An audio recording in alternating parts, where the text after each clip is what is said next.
Yang saya banggakan, saya muliakan seluruh jamaah tanpa kecuali. Pertama saya meminta maaf, saya duduk sedikit lebih tinggi dibanding jamaah sekalian. Ini tidak menunjukkan kekhususan kemuliaan, tidak. Ini sekedar hanya untuk terlihat saja oleh semua. Yang kedua, saya ingin mengajak kita bersyukur pada Allah Subhanahu wa taala. Alhamdulillah, di pertengahan bulan Sya'ban, di tanggal 16 Sya'ban, kurangi 1 jadi Rajab 1445 Hijrah, 16 Rajab 1445 Hijrah, kita yang terpilih oleh Allah Subhanahu wa taala untuk berada di masjid ini, yang boleh jadi tidak semua orang bisa mendapati kenikmatan ini.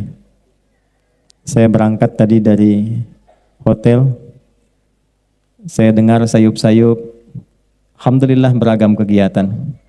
Ada yang berdendang, bernyanyi, beraktivitas, berolahraga, malam-malam, mungkin ada yang jalan-jalan dan sebagainya.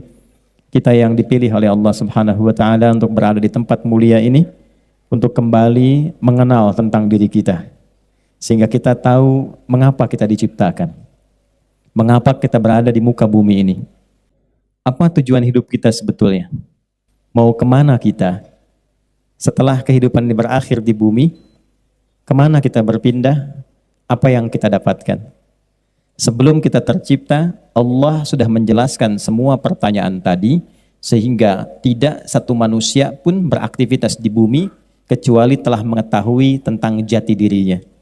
Untuk itulah penting malam ini kita mengenal kembali dengan keistimewaan waktu yang telah Allah pilihkan. Kita berada malam ini di bulan Rajab untuk mengembalikan pengenalan tentang diri kita. Jangan-jangan sampai malam ini ada yang belum kenal tentang dirinya, bagaimana dia menata aktivitas hidupnya, seperti apa mengendalikan semua bagian tubuhnya, sehingga ia ringan pulang kembali kepada Allah, dan ringan ketika ditanya tentang misi kehidupannya di muka bumi sampai kembali kepada Allah Subhanahu wa taala.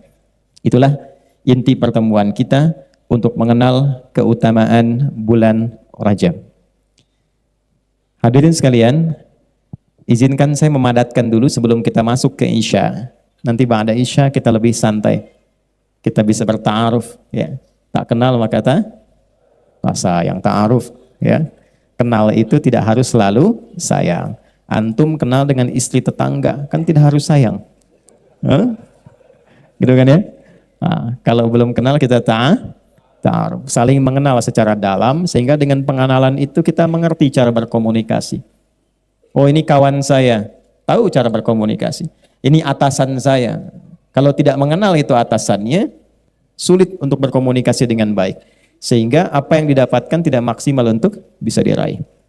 Itu nanti sesi ba'da Isya. Sekarang dengan singkat kita kenali dulu apa itu Rajab, apa hikmah dari bulan Rajab, apa petunjuk tentang Rajab dalam Al-Quran, seperti apa detil penjelasan Rajab dalam hadis, dan apa kaitannya Rajab dengan siklus kehidupan kita yang kita jalani sampai kita berada di bulan ini dan telah melewati setidaknya dari era Nabi, hijrah itu 1445 tahun. Kita awali dulu teman-teman sekalian tentang Rajab ini dengan mengambil satu hadis Nabi yang menyebutkan namanya terdapat dalam kitab Sunan Abu Daud. Saya detilkan supaya kita lebih mendapatkan banyak referensi. Abu Daud itu, nama aslinya Sulaiman.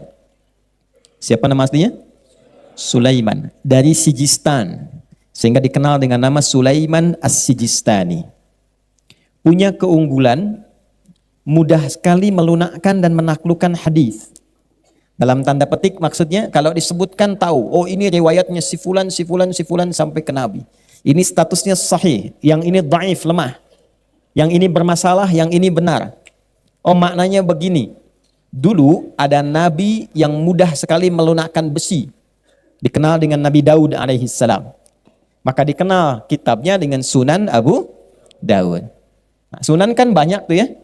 Nah dalam terminologi hadis, dalam definisi hadis, kalau masuk ke kitab hadis, yang dimaksud Sunan itu apa? Kenapa Al-Bukhari tidak disebut Sunan Al-Bukhari, tapi Sahih Al-Bukhari? Ini Sunan. Kenapa Imam Ahmad tidak disebut Sunan Imam Ahmad, tapi Musnad Ahmad? Kenapa At-Tabrani itu Mu'jam At-Tabrani? Kenapa ini sunan? Apa bedanya dengan Sunan Kalijaga, Sunan Ampel, dan sunan-sunan yang lainnya? Secara singkat begini, kitab sunan itu adalah kitab hadis yang disusun berdasarkan urutan fiqih. Ya? Kitab hadis yang disusun berdasarkan urutan fiqih. Jadi dibuka dengan bab taharah, bab bersuci tentang air, nanti masuk ke salat dan seterusnya. Kalau kitab yang disebut sahih, sebetulnya kualifikasinya itu disebut jami' namanya. Jami', kayak Sahih Al-Bukhari itu singkatannya. Nama aslinya Al-Jami' As-Sahih Al-Musnad Al-Mukhtasar min umuri Rasulillah sallallahu alaihi wasallam wa sunanihi wa ayyamihi. Itu nama aslinya. Coba ulangi. Karena kepanjangan disingkat jadi Sahih Al-Bukhari. Jami' itu artinya kitab hadis yang disusun berdasarkan tema-tema yang luas. Imam Al-Bukhari menyusun hadis dengan 97 tema. Tentang legalisasi Nabi, kitab Bad'ul Wahyi. Tentang iman, kenapa iman saya suka naik turun. Kalau sedang naik semangat ibadah, kalau turun sholat fardu pun terlambat. Gimana naikinnya dan dijaga supaya nggak turun-turun. Topiknya tentang kitabul iman. Topik iman, ada 57 hadis di dalamnya. Anda kuliah di sini, ada yang di ITB, di Unpad, di Unpar dan sebagainya, di UPI dan seterusnya. Gimana caranya supaya cepat paham ilmunya, cepat ingat, sulit lupa, mudah menangkap, gampang riset. Dikeluarkan ayat-ayatnya, dikeluarkan detail hadisnya, disebut topiknya topik ilmu. Kitabul ilmi. Turunkan. Itulah jami'. Disingkat karena itu tersambung ke Nabi dan divalidasi sahih, maka sering disingkat dengan kitab sahih. Sahih Al-Bukhari, Sahih Muslim. Kitab Musnad, kitab yang disusun berdasarkan urutan periwayatnya. Misal, ini sahabat Nabi sekaligus istri Nabi sallallahu alaihi wasallam, Sayyidah Aisyah radhiyallahu taala anha. Berapa hadis yang diriwayatkan oleh beliau? Ya, istri Anda, anak Anda perempuan pengen ikut kepintarannya Sayyidah Aisyah. Pengen seperti Sayyidah Aisyah, pintarnya, cerdasnya. Selain ahli Quran, ahli hadis, ahli fikih, ternyata beliau juga ahli di bidang kedokteran. Tidak banyak orang tahu itu. Sampai ulama berkomentar dan semua hampir sepakat, jika dikumpulkan semua perempuan pintar di muka bumi, tidak akan bisa menandingi kepintaran Sayyidah Aisyah radhiyallahu taala anha. Itulah hikmahnya kenapa Allah memilihkan Sayyidah Aisyah sejak belia untuk dinikahkan dengan Nabi sallallahu alaihi wasallam. Bukan karena kebutuhan seksual, tapi untuk mewarisi keilmuan Nabi sallallahu alaihi wasallam sehingga para perempuan setidaknya tidak ragu untuk bertanya tentang masalahnya. Sayyidah Aisyah meriwayatkan hadis dari Nabi 2210 hadis. Ibnu Abbas berapa? Ibnu Umar berapa? Abu Hurairah berapa? Kalau ingin tahu hadisnya itu, sifat periwayatnya ingin diikuti. Anda pengen seperti Ibnu Abbas pintarnya, berapa hadis dari beliau? Pengen seperti Ibnu Umar fikihnya, cari bagaimana kepintarannya. Pengen seperti satu sahabat, sanad ilmu bahasanya, menguasai bahasa asing dalam 3 hari. Cek hadisnya. Maka nama kitab hadisnya Kitabul Musnad. Di antara kitab Musnad yang populer, Musnadnya Imam Ahmad bin Hanbal rahimahullahu ta'ala, yang hafal hadis kurang lebih 1 juta hadis. Kemudian kalau ingin mencari hadis, sekarang enak. Ada Maktabah Syamilah, ada Google, tinggal klik muncul. Dulu manual. Innamal a'malu binniyat. Nyari innamal a'malu di mana ditemukannya? Dicari huruf hamzah, susun dari awal sampai akhir. Itu Kitabul Mu'jam namanya. Maka ada Mu'jam, yang paling populer Mu'jam At-Tabrani. Nah, yang terkait dengan kita, di kitab Sunan Abu Dawud, nomor hadis 1947. Ya, jadi hadis ini disampaikan pada kita 2 tahun setelah Indonesia merdeka. Indonesia merdeka tahun 1945.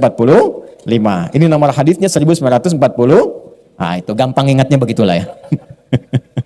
Awas. Sudah dibid'ah tuh informasinya. Tidak begitu ya. Ini untuk mudah menghafal saja. Periwayatnya, kalau beda nomor karena beda cetakan, periwayatnya namanya sahabatnya Abu Bakrah. Nama aslinya Nufai' ibn al-Harith radhiyallahu taala anhu, diriwayatkan dari Nabi sallallahu alaihi wasallam qala, Nabi sallallahu alaihi wasallam bersabda. Saya sampaikan sabdanya. Qala Rasulullah sallallahu alaihi wasallam, "Inna az-zamana qad istadara ka hay'atihi yauma khalaqas samawati wal ard." Riwayat 1. Riwayat 2, yauma khalaqallahu as-samawati wal arda. Minha arba'atun hurum, 3 mutawaliyat, Dzulqa'dah, Dzulhijjah wal Muharram, wa Rajabun Mudhar alladhi baina Jumada wa Sya'ban. Rawahu Abu Dawud. Paham? Tidak. Inna zamana qad istadara ka hayati. Sungguh Perjalanan waktu itu telah didesain oleh Allah Subhanahu wa taala, akan mengiringi kehidupan kita dan dia akan konsisten berputar terus seperti itu. Jadi yang berubah bukan waktunya. Yang berubah adalah cara kita mengisi waktu itu. Perilaku kita dalam mengisi waktu itu. Itu jam dinding, itu seperti itu aja berputar, nggak ada yang berubah. Sekarang misalnya jam 19:17, nanti akan mutar lagi terus begitu, bolak-balik. Waktu itu perjalanan demikian. Yang merubah keadaan apakah di Istiqomah ini sekarang misalnya speakernya diganti, karpetnya diganti, bukan waktunya. Perilaku kitanya yang mengisi waktu itu, yang menjadikan kehidupan kita terasa berubah setiap harinya. Ini satu. Yauma khalaqallahu as-samawati wal ard. Di riwayat kedua, yauma khalaqas samawati wal ard. Desain waktu ini sudah Allah tetapkan sejak mula mencipta langit dan bumi. Jadi memang desainnya, langitnya dicipta, buminya dicipta. Kita sebelum menjalani kehidupan di bumi itu Allah tetapkan, dibatasi dengan waktu. Nanti dibagi detailnya. Ya, dari setahun ada berapa bulan, sebulan kemudian ada berapa pekan, sepekan berapa hari, sehari berapa jam, detil. Sampai hebatnya dalam Al-Quran, setiap waktu itu diungkap rahasianya dan diberikan detil pedoman aktivitasnya. Itulah sebabnya dalam Islam kita kenal aktivitas dibagi waktu sejak subuh. Subuh disebutkan. Quran surah ke-81 ayat 18. Was-subhi idza tanafas. Dan kenapa waktunya disebut dengan subuh? Itu ada maknanya. Tidak ada satupun kalimat dalam Al-Quran, tidak ada satupun kata-kata dalam hadis kecuali semua mengandung makna. Jadi bukan kata begitu saja, tidak. Ada artinya. Contoh supaya cepat. Subuh itu dari kata asbah artinya. Sesuatu yang tersusun dengan rapi. Rencana yang telah disiapkan, yang akan dieksekusi. Allah berikan pesan dan dibandingkan kita dengan keadaan alam semesta. Perhatikan kalimatnya. Was-subhi, aku bersumpah demi waktu subuh. Yang saat itu terjadi, idza tanaffas, bersamaan dengan nafas yang keluar dari dalam diri kita, kita sudah siap melakukan apa yang sudah kita siapkan. Maka sejak subuh, tumbuhan tanaffas, mengeluarkan oksigen. Karbon dioksida diserap, oksigen keluar. Anda bayangkan, tumbuhan saja, waktu subuh sudah mengeluarkan manfaat. Ya, sudah punya rencana. Saya satu kali ke Belanda, di Utrecht. Ya, tahu Utrecht? Nah, lampu merah sono dikit tuh. Ya. Itu kadar Allah tinggal di satu tempat, tempatnya asli sekali. Depannya kanal, tersambung ke 13 provinsi di Belanda. Suasananya itu masih alami, pohon-pohonnya indahnya terasa, begitu segar udaranya. Tapi terbukti tentang ayat ini, saya coba cek jam berapa subuh di Utrecht ini, jam sekian. Saya keluar ke balkon hanya untuk menghirup udara 5 menit sebelum subuh. Ternyata yang paling menarik, itu belum tercium segarnya. Belum muncul oksigennya. Begitu masuk waktu subuh sesuai dengan waktu setempat, berubah keadaannya seketika. Yang keluar oksigen, segarnya, indahnya, nafasnya, nyamannya. Jadi Anda bisa bayangkan, tumbuhan saja yang tidak dihisap. Dia sudah punya planning kehidupan, kapan mengeluarkan oksigen, kapan tahan, kapan mengeluarkan karbon dioksida, apa fungsinya. Dia punya rencana kehidupan walaupun dia tidak dihisap. Maka kita dibalik. Kamu hei manusia yang dihisap, yang akan ditanya, yang punya rencana kehidupan. Sejak bangun dari tidur itu, rencana apa yang kamu siapkan yang akan dieksekusi di hari itu. Jadi orang Islam itu sejak bangun, bedanya dengan yang belum beriman, dikatakan muslim di antara tandanya bukan hanya sebab dia sholat, bukan. Salah satunya implementasi dari sholat itu adalah ketika bangun dari tidur di waktu subuh, kita harus sudah punya rencana apa yang mau disiapkan di hari itu. Jadi bukan engke kumaha engke. Ya. Kita siapkan dari sekarang. Jadi begitu mau bangun, sudah siap rencananya. Fa idza faraghta fansab wa ila rabbika. Jam 7 besok mau di mana? Jam 8 ada di mana? Jam 12 kerjakan apa? Itulah sebabnya ketika kita bangun, pancarannya disebut fajar. Dipanggil kita lewat salat. Quran surah 17 di ayat ke-78, aqimis salata liduluki syamsi ila ghasaqil laili wa qur'anal fajr. Inna qur'anal fajri kana mashhuda. Bangun kita, dengar panggilan, Allahu Akbar, Allahu Akbar, terkoneksi dengan hati kita. Nah, pancaran hati kita yang menyambut itu disebut fajar namanya. Di Quran itu ada fujur, ada infajar, ada fajar, itu beda. Ngajinya kita lengkapi dulu. Kalau fujur, itu pancaran negatif.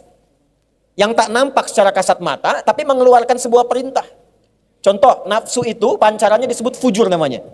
Quran surah 91 ayat 7 sampai 10. Wa nafsin wa ma sawwaha fa'alhamaha fujuraha wa taq. Nah, di sini ada jiwa kebaikan namanya takwa, lawannya ada fujur. Fujur itulah yang memberikan perintah kepada nafsu untuk memberikan sifat-sifat keburukan. Maka keluar perbuatan su, nafas ketemu su disebut nafsu. Dari mana rumusnya? Di Quran surah ke-12 ayat 53. Wa ma ubarni'u nafsi innan nafsa la'ammaratum bis su. Ya. Nafas memerintahkan kepada su. Siapa yang perintahkan? Fujur. Infajar itu pancaran yang sifatnya materialistik. Antum ngebor air, kepancar dari bawah ke atas, airnya keluar, mancar ke atas. Itu pancarannya disebut infajar namanya. Nabi Musa alaihi salam diminta oleh sukunya, 12 suku. Ya. Dan rekor di dunia suku paling banyak di Sunda. Ya, sukunya banyak itu. Nah, zaman Nabi Musa ada 12 suku. Minta ke Nabi Musa, mintakan kepada Rabbmu ya Musa supaya kami punya 12 mata air. Kamu langsung hadirkan 12 supaya kita nggak kelahi. Maka Nabi Musa diperintahkan oleh Allah, pukulkan tongkatmu yang kayu kepada batu. Redaksinya begitu. Kenapa tongkatnya disebut kayu? Untuk menunjukkan mukjizat.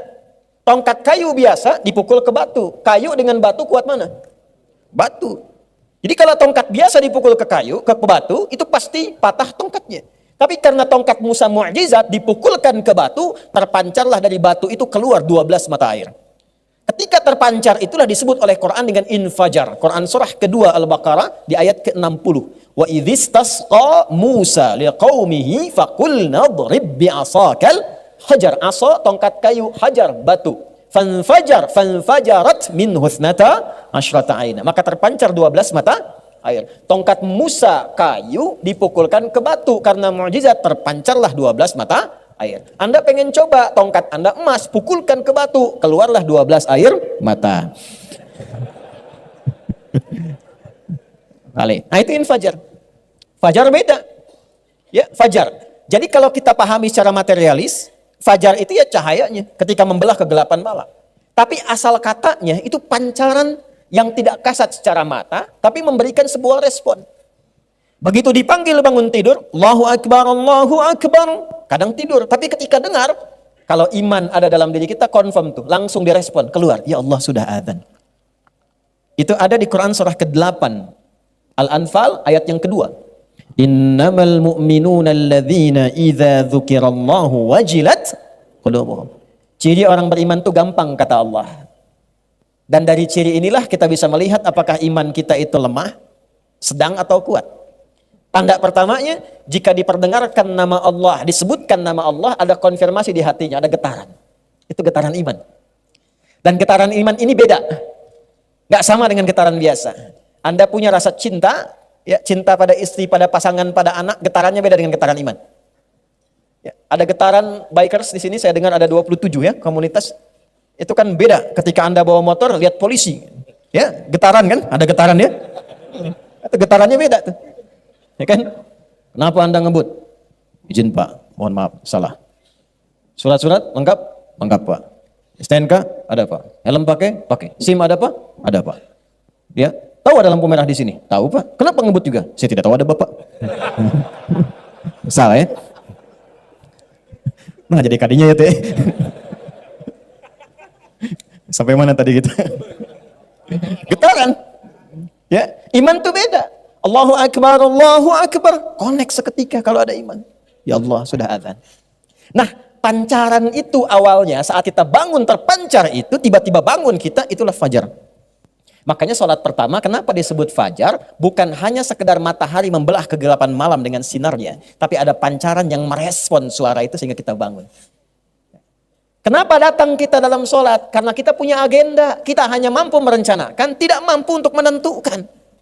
Karena itulah kita bawa agenda kita tadi, yang malam sudah disusun. Makanya Nabi mengajarkan sebelum tidur istighfar dulu, evaluasi kegiatan tadi, rencanakan untuk besok. Begitu bangun, masih di hadis yang sama. Abu Daud nomor hadis 1367 dari Ibnu Abbas radhiyallahu taala anhuma. Apa kata beliau? Qala kana an-nabiyyu sallallahu alaihi wasallam idza istayqadha min naumihi fajalasa wa masaha bi yadihi min athari naumihi faqara khawatim Ali Imran. Secara singkat, Nabi kalau bangun tidur duduk dulu, menghilangkan bekas ngantuknya, sebelum baca doa, beliau bacakan 11 ayat terakhir surah Ali Imran. 11 ayat terakhir itulah kurikulum dasar menjalani kehidupan setiap hari. Bikin kurikulum dunia sampai akhirat. Jadi gampangnya gini, kalau saya dagang ini, saya pengen jualan nih, dapat dunianya apa, akhiratnya apa. Itu konsepnya ada di situ. Anda kuliah, nyari dunia, nyari akhirat. Idealnya dunia dapat, akhirat dapat. Gimana konsepnya supaya sukses? Ada di ayat itu. Disusun. Setelah jelas susunannya dipanggil, datanglah kepada Allah, sujud kita minta, ya Allah, Engkau yang maha mengetahui saya punya rencana, berikan taufikmu, ringankan rencana hamba, lindungi dalam perjalanannya, sukseskan pada apa yang Engkau ridhai. Dari subuh itulah kita berangkat ke pekerjaan. Itu ada maknanya. Nah itulah pembuka hadis tadi. Inna zamana qad istadaraka hay'atih, yauma khalaqallahu samawati wal ard. Kita diminta menjadi umat yang cerdas. Jangan cuma, jalani setiap waktu itu. Ya, cuman bangun dari tidur, bekerja, tidur lagi. Bangun tidur, tidur lagi. Habis tidur, bangun lagi. Tidur. Kurang lebih gitu. Ya. Nah, itu bukan umat Islam yang sejati. Disebut muslim itu ketika kita punya planning kehidupan yang jelas. Nah, Allah tuh declare, sejak saya ciptakan langit dan bumi, engkau belum ada. Adi, engkau belum ada. Asep, engkau belum ada. Agus, engkau belum ada. Sejak saya ciptakan sebelum engkau ada, aku sudah desain. Jangan sampai engkau beraktivitas di bumi ini tidak teratur, tidak terplanning, tidak punya manfaat. Karena yang tidak dihisab pun aku berikan kepada mereka tanggung jawab, dan mereka tidak dihisab. Tata kelola kehidupan mereka begitu bermanfaat. Tumbuhan tahu kapan dia mekar, kapan dia kuncup, kapan dia keluarkan oksigen, kapan dia tutup dengan karbon dioksida. Kenapa kamu yang teratur itu, yang seharusnya teratur dan dihisab, menjadi tidak teratur hidupnya? Waktu itu sudah aku atur dengan begitu teraturnya, kenapa engkau yang dihisab tidak bisa mengatur waktu dengan sebaik-baiknya? Maka kita punya subuh, was subhi idza tanaffas. Kita punya zuhur sampai dengan asar, wal 'asr innal insana lafi khusr. Kita punya maghrib, walillahil masyriq wal maghrib. Kita punya isya sampai dengan selesai. Sehari itu dibagi ke 5 bagian, dan disitulah rahasianya kenapa kita sholat di setiap pergantian waktu itu. Itu ada maknanya. Siang itu kan bahasa Arabnya nahar. Kenapa kok sholatnya zuhur? Sore itu bahasa Arabnya masa. Kenapa sholatnya asar?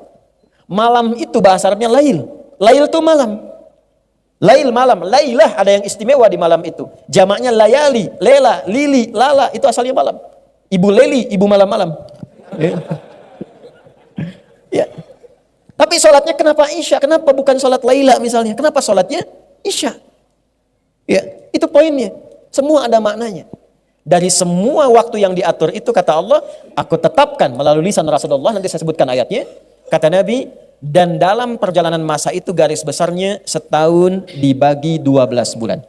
As-sanatu isna asyra ya syahra. Dalam setahun itu ada 12 bulan. Minha, dari 12 bulan itu, arba'atun hurum. Ada 4 yang istimewa. Saya percepat. Thalathun mutawaliyat, 3 bulan beriringan.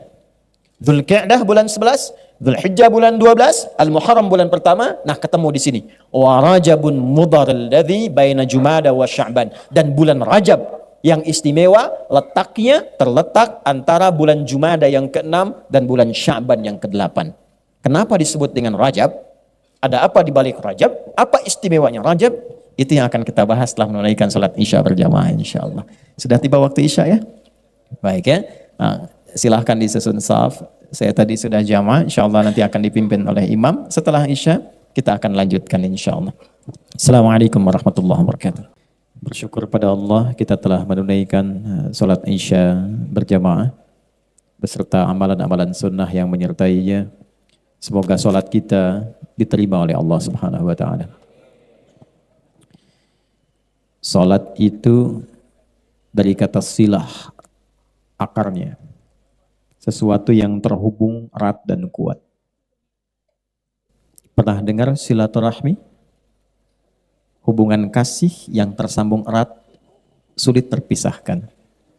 Biasanya kalau ada orang kumpul-kumpul, suka disebut silaturahmi. Sebetulnya silaturahmi itu bukan saat kumpulnya. Kalau ngaji ilmu hikmah, silaturahmi itu muncul saat pisahnya. Teman-teman kumpul, nyapa. Wajar karena orangnya ada. Tapi kalau terpisah masih ingat dan mendoakan, masih mengingatkan, menjaga, nah itulah silah. Dia terhubung sekalipun berbeda ruang dan waktu. Ibadah yang melatih kita selalu terhubung dengan Allah, supaya dalam setiap keadaan kita diingat Allah.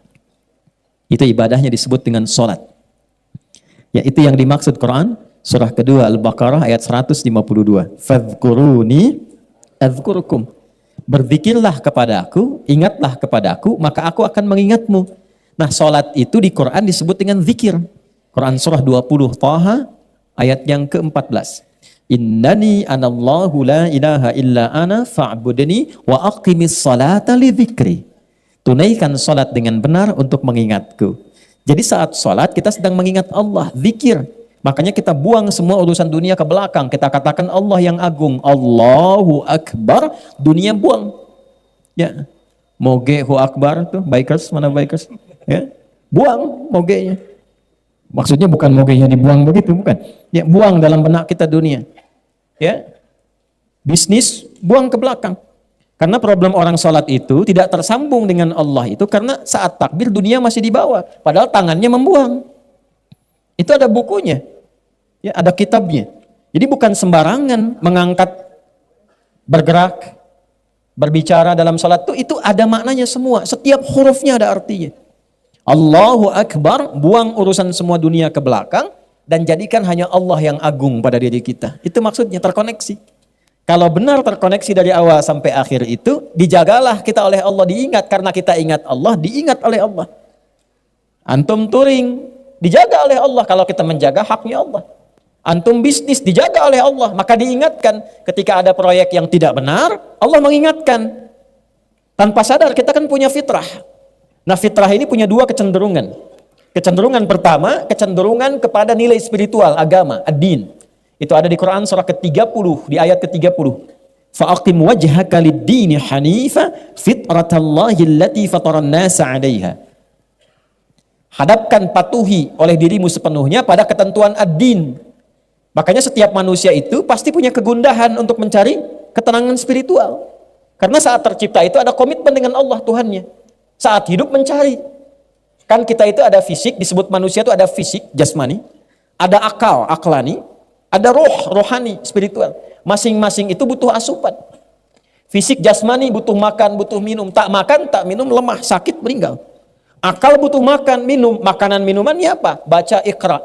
Analisis afala yanzuruna ilal ibli kaifa khuliqat. Belajar. Ya, lihat tafaqquhu fid din. Perbanyak belajar untuk apa? Mengasah akal. Semakin pintar, semakin ringan tugas fisik. Ya, fisiknya ringan. S1 dengan S2 lebih ringan tugas fisik S2 dibanding S1. Ya, pendapatnya banyak S1, pendapatannya banyak S2. S3 begitu. Makin tinggi ilmunya, makin rendah kinerja fisiknya. Tapi hebat. Teorinya belum selesai. Pintar boleh, kaya bagus, kuat iya, tapi kita punya spirit, punya roh. Ini kalau nggak diberi makan, gelisah juga. Banyak orang kaya gelisah. Banyak orang punya kedudukan gelisah. Dan ketika tidak menemukan obatnya, tidak tepat mendapatkan asupannya, bisa diakhiri hidupnya. Untuk apa Anda kerja keras sampai kaya kalau cuma untuk mengakhiri kehidupan? Untuk apa bertengkar dapat kedudukan kalau akhir-akhirnya hanya mengakhiri kehidupan? Capek. Maka fa'aqim wajhaka lid-din, untuk memenuhi kebutuhan fitrah itu, fitratallahi allati fataran nasa 'alaiha. Hei, kembali ke fitrahmu saat engkau diciptakan. Apa di antaranya? Penuhi kebutuhan spiritualmu. Apa menunya? Ad-din. Lakum dinukum. Konsepnya orang memilih mana yang paling enak, paling nyaman, paling cocok. Riset, temukan dengan akalmu. Aku anugerahkan engkau akal tidak pada hewan. Cari. Ibrahim alaihissalam mempraktekkan. Benar nggak matahari itu Tuhan? Ternyata kok Tuhan tenggelam. Makanya Allah itu simpel sekali. Simpel. Kalau ada orang angkuh, itu dikasih yang sederhana supaya mikir. Fir'aun ngaku Tuhan, ana rabbukumul a'la. Saya Tuhan kalian yang paling agung. Ditenggelamkan oleh Allah supaya manusia berpikir, Tuhan kok tenggelam? Namrud ngaku, dialog dengan Nabi Ibrahim.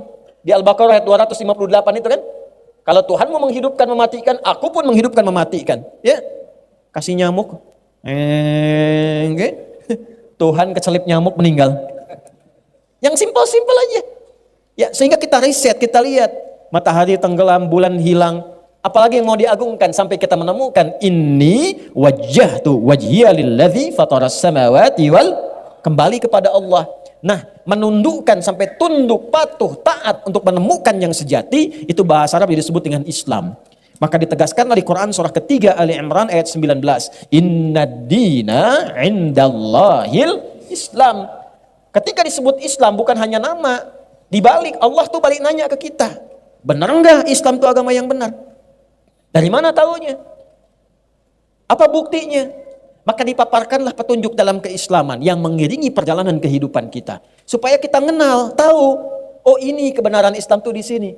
Islam mengatur tentang hidup saya, mengatur tentang pandangan saya, mengatur tentang bicara saya, dari yang paling kecil sampai yang paling besar, yang sederhana sampai yang kompleks. Mana ada di muka bumi ini satu konsep ajaran yang ditunjukkan pada kita, yang lengkap ngatur hidup kita dari lahir sampai meninggal sampai pulang.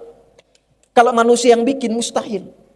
Makanya karya manusia itu terbatas. Karena manusia punya sifat keterbatasan. Matanya terbatas, semakin jauh semakin sulit dipandang. Pendengarannya terbatas, antara 20 sampai 20 ribu hertz kan. Di bawah itu sulit, di atas itu sulit terdengar. Jadi kalau pandangan terbatas, pendengaran terbatas, kenapa akalnya nggak mau terbatas? Jadi kalau nulis karya buku apapun, pasti terbatas sifatnya. Ya, contoh gini, buku mana ada yang tahan dibaca itu tidak pernah bosan. Orang nulis buku apapun, paling banter, paling tahan 3 kali, 4 kali, 5 kali hatam, selesai, bosan. Ini baca ini, sudah tahu saya, sudah 3 kali hatam. Ya. Jadi kalau ada yang keluar dari sifat itu, artinya bukan karya manusia. Ya. Maka di antara pembuktiannya, saya Islam, apa petunjuk keislamannya? Allah turunkan Al-Quran. Harus mengatur hidup kita, harus jelas. Harus tepat, harus komprehensif, dan harus keluar dari sifat-sifat kemanusiaan. Makanya Al-Quran bukan makhluk, tapi kalamullah. Satu, kitab manusia dibaca bosan, kitab Allah nggak boleh bosan. Al-Fatihah Quran bukan. Sehari kita baca 14 kali atau 15 kali? 17. Kalau 15 berarti isyanya 2 rakaat tadi itu. 17 kali. Tapi nggak pernah ada orang Islam mengeluh, saya pusing baca Al-Fatihah tiap hari itu. Coba antum hitung, usia berapa sekarang? Taruhlah 40 tahun misalnya. 40 tahun itu kalikan 365 hari kali 17. Sebanyak itulah Anda telah membaca Al-Fatihah selama hidup. Ngeluh nggak? Nggak pernah. 1. 2. Bisa dihafal oleh siapapun. Mau orang Arab, mau bukan Arab. Dan detil sampai titik koma panjang pendeknya. Ya. Alif Lam Mim dengan alam tulisannya sama. Tapi kok bisa bacaannya beda? Untuk menandakan perbedaan itu dikasih harakat. Alif Lam Mim. Yang ini alam tara, alam nashrah, bacanya alam. Hurufnya cuma 1, tapi bacanya kok bisa panjang? Nun. Di mana ada begitu? Siapa yang ngajar malam ini? Ustadz Adi. Nggak ada. Baca Quran, ada iramanya. Ya, dari mana itu didapatkan? Dan yang paling dahsyat, baca buku biasa, tidak ada tantangannya. Baca Al-Quran, jangankan manusia, setan ikutan menantang. Satu-satunya kitab di muka bumi yang saat dibaca mendatangkan kantuk cuma Al-Quran. Anda baca Al-Quran, ya, 50 menit, hampir 1 jam, tidak ngantuk. Ya, tidak ngantuk. Baca Al-Quran 5 menit tuh, bahasa Cimahinya udah nundutan. Nggak percaya silahkan. Nah, itu pedoman. Di antara pedoman yang terkait dengan pengaturan waktu kehidupan kita sampai kita ada Rajab sekarang, setiap kali nanya ada jawaban. Sekarang kita ada di Rajab. Apa petunjuk Quran di Rajab? Turunlah Quran surah 9 di ayat yang ke-36 itu. Nanti tafsir hadisnya yang saya sampaikan di Abu Daud tadi, nomor hadis 1947. Yuk kita baca ayatnya, kita masuk kepada inti bahasannya. Jadi maghrib tadi masih muqaddimah tuh, sekarang intinya. Bismillahirrahmanirrahim. Inna iddatasy syuhuri 'indallahi 12 syahran fi kitabillah yauma khalaqas samawati wal ard minha arba'atun hurum dzalika ad-dinul qayyim fala tadhlimu fihinna anfusakum. Saya stop sampai di sini untuk menyesuaikan dengan durasi waktu pertemuan kita malam hari ini. Inna, sekarang kita ngaji dengan gramatikal bahasa Arabnya supaya agak dalam. Ingat, cinta pada manusia begitu dalam. Kenapa cinta pada Allah begitu dangkal? Jadi cintai Allah dengan seutuhnya, maka Allah akan dalam memperhatikan kita dengan sedalam-dalamnya. Itu poinnya. Saya bikin status. Inna harfu nasbin wa taukidin tansibul isma wa tarfa'ul khabara mabniyun 'alal fathi la mahalla lahu minal i'rab. Inna harfu nasbin wa taukid, huruf penguat yang menancap pada kolbu yang paling dalam. Harakatnya nasab. Nasab itu tancap yang dalam asalnya, tandanya fathah nanti. Orang Arab tuh berkata, ya sebentar, ada klakson. Pemirsa ada klakson di luar ya, mungkin tidak kedengaran sampai ke sana. Nasabar rajulu asahu fil ard. Seorang menancapkan tongkatnya di tanah, sehingga saking kuatnya nggak goyang. Itu nasabah. Kalau ada ayat Al-Quran dibuka dengan inna, artinya tancapkan informasi ini dalam jiwamu yang paling dalam dan jangan pernah goyah. Saking pentingnya bulan Rajab ini, yang termasuk dalam satu di antara 4 bulan hurum, dibuka dengan kata inna, seakan Allah ingin mengatakan, hei, tancapkan informasi tentang ini dalam jiwamu yang paling dalam, jangan pernah goyah. Tansibul isma wa tarfa'ul khabara mabniyun 'alal fathi la mahalla lahu minal i'rabi. Ini akan memberikan nasab pada isim. Isim itu kata, benda. Nama kita disebut isim. Masmuka, siapa namamu? Dari kata sumu, artinya tinggi. Kenapa kita diberi nama dengan isim? Untuk ditinggikan. Karena itu kalau diberi nama, kasih nama yang meninggikan martabat kita. Orang tua kalau mau ngasih nama, kasih yang meninggikan martabat. Ada beberapa sahabat yang namanya diganti oleh Nabi karena menurunkan martabat. Yang kedua, ada yang mirip-mirip setan namanya. Betul, nanti lain waktu kalau kita ketemu lagi, kita ngaji fikih setan. Ya, apalagi makin malam makin asik tuh ngaji itu. Belum pernah dibahas kan fikih setan? Ya. Malaikat ada berapa? Yang tahu kan 10 kan?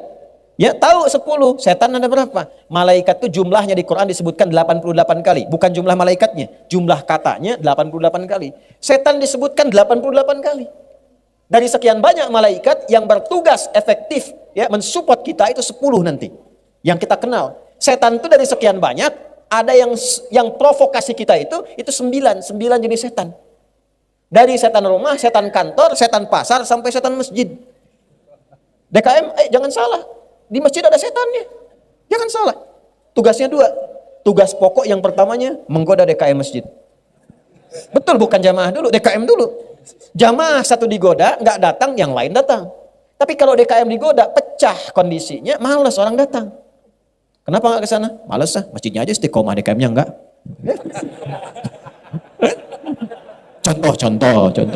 Contoh. Nah, kedua, baru kalau dia kompak, baru digoda ke jamaahnya. Yang digoda pertama kali dalam sholatnya. Digoda. Tadi kan waktu belum sholat, biasa kan? Fokus. Begitu mulai bertakbir, kata Nabi di Abu Daud, kalimatnya, fayaqulu syaitanu, maka setan yang bertugas menggoda orang sholat, mulai berdinas. Berkata dia, uzkur kada. Ingat ini. Maka saat mulai takbir, kita bisa tiba-tiba ingat yang tidak ingin kita ingat. Anda waktu takbir tadi Isya itu, ceramah saya yang ba'da maghrib itu muncul lagi. Padahal Anda nggak pengen ingat itu sebelumnya. Ya. Allahu Akbar. Begitu Anda fokus, langsung jatuhkan tuduhan pada imam. Nah imam tiba-tiba ingat ya. Benar kan? Ada wajahnya tuh. Misal contoh ya. Itu ada gambarannya. Nyambung ke dia itu. Kita kembali lagi. Ya. Jadi begitu kita kembalikan kata Allah, inna, tancapkan dalam hatimu yang dalam, jangan ragu. Isim sumu, nama ditinggikan. Nabi mengganti beberapa nama sahabat yang sekiranya tidak meningkatkan martabat. Makanya kalau mau kasih nama, kasih yang membuat diri kita itu bermartabat sesuai dengan harapan hidup kita. Saya pengen punya anak saya itu pengen akhlaknya baik, terpuji, paham ilmu agama, paham dekat dengan Quran, kasih nama Muhammad Faqihul Quran. Bikin namanya, sehingga enak dipanggilnya. Ya. Oh ini kasih nama Nobita, ini Suneo, ini macam-macam. Ya nggak salah, ya. Cuma poinnya tidak naik. Nah, inna, balikan ke ayat tadi. Tancapkan informasi ini yang dalam pada dirimu, jika engkau mengamalkannya, aku angkat derajatmu. Itu maksudnya. Wa tarfa'ul khabar, dan meninggikan martabat. Informasi ini begitu tinggi, engkau ikuti, aku naikkan derajatmu. Itu inna. Kalau kita ngaji kayak gini, begitu menemukan kata inna dibacakan, fokus kita. Karena ayat ini datang bukan sekedar memberikan doktrin, ayat ini datang untuk meninggikan derajat kita. Sama kayak dengar azan. Kalau Anda hanya memahami azan sebagai kewajiban panggilan dari sholat, capek. Allahu Akbar, Allahu Akbar. Tadi duhur ain asar deh. Baru selesai duhur muncul asar. Kalau sekedar kewajiban. Tapi kalau Anda tanya secara fikih, ya Allah kenapa saya mesti sholat? Allah balik tanya. Kamu kan ingin bahagia. Kamu kan ingin sukses. Kamu kan ingin tenang. Kamu ingin damai. Semua kata itu dalam bahasa Arab, kalau kita kumpulkan, semuanya itu didapatkan lewat sholat. Bukankah saat sholat engkau merasakan kedamaian? Bukankah aku yang punya kesuksesan? Bukankah aku yang punya kebahagiaan? Bukankah aku yang punya segalanya? Tunduk, sujud padaku, minta aku berikan apa yang kau mohon. Wali abdi ma sa'al. Bahkan kalau dia baca Al-Fatihah, takbir, wudunya benar, takbirnya benar. Sampai Al-Fatihah, perhatikan hadis kutsinya. Hadza baini wa baina abdi. Ini perjanjian antara aku dengan hambaku. Wali abdi ma sa'al. Kalau hambaku benar dari awal sholatnya sampai kalimat ini, iyyaka na'budu wa iyyaka nasta'in, apapun yang dia minta sekarang, aku kabulkan, kata Allah. Hadis qudsi. Makanya tidak ada satupun sahabat yang sholat di era Nabi, kecuali hidupnya tercapai semua cita-citanya.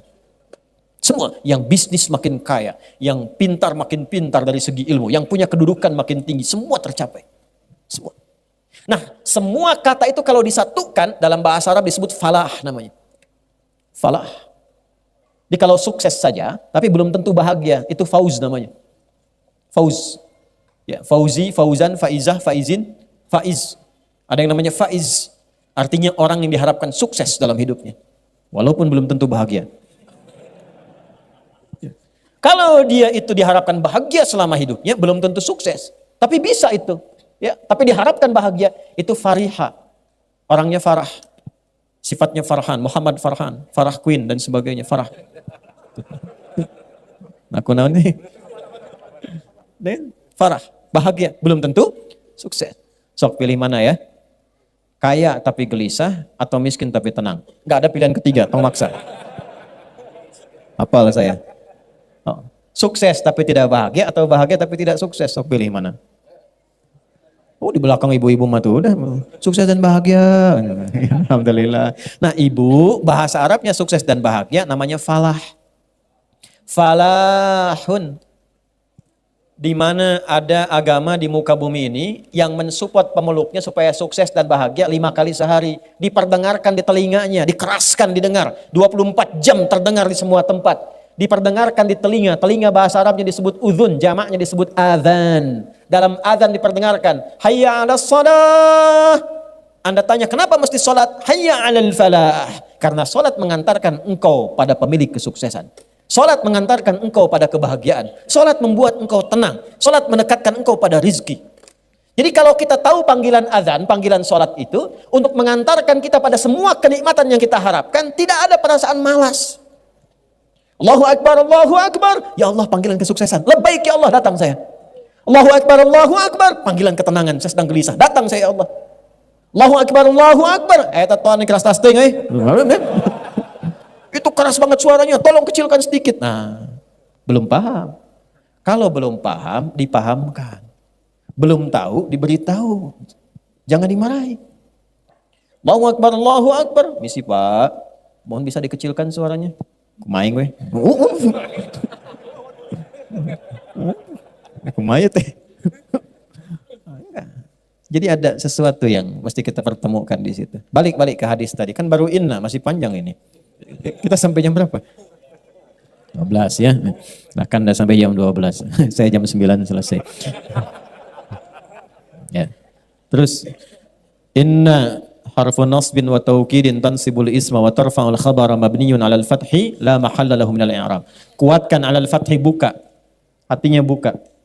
Pikirannya buka untuk mendengar informasi ini. Hatinya buka supaya sampai ke dalam jiwa. Dengar oleh telinga, renungkan oleh hati kita. Oleh pikiran, ayo masukkan. Direnungkan, masukkan ke dalam jiwa kita. Ya. La mahalla lahu minal i'rab, tidak kenal perubahan. Kalau sudah matang, yakin, komitmen, udah jangan berubah-ubah lagi. Dengar, lakukan. Jangan dengarkan lagi pengaruh yang lain-lain.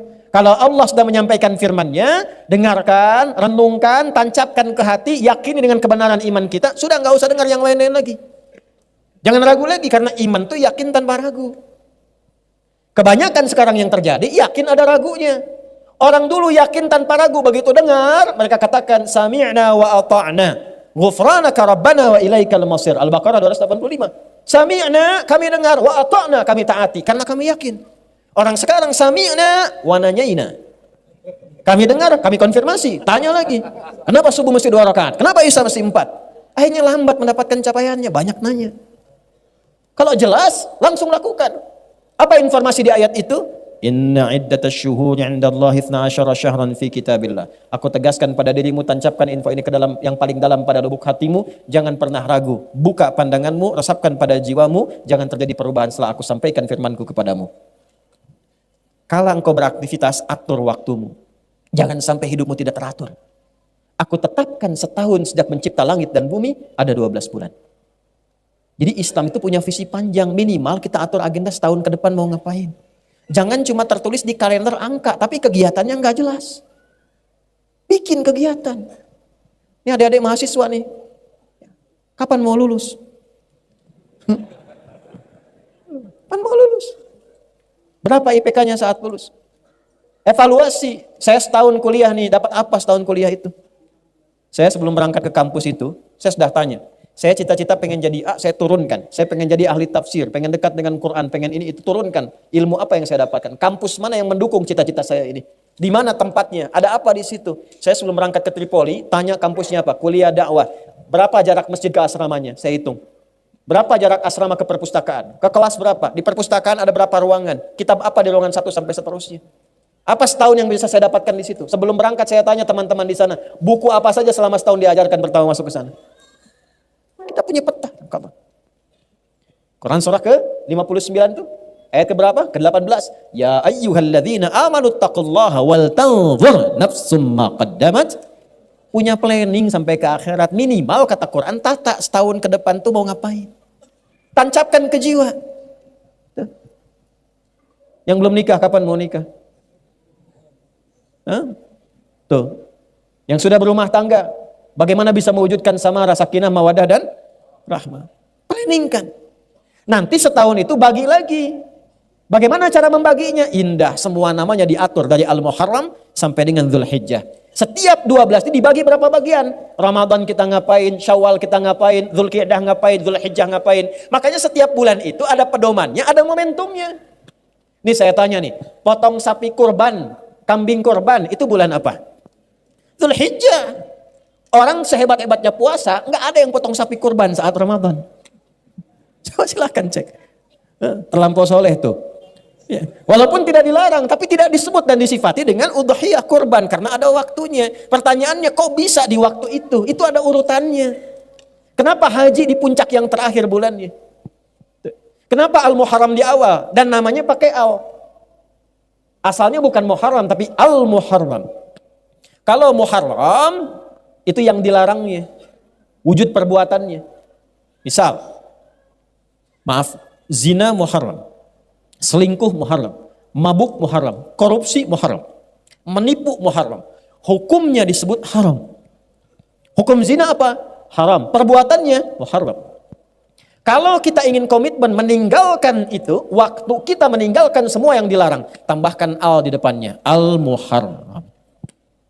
Ya. Jadi kenapa tahunnya disebut Hijriyah?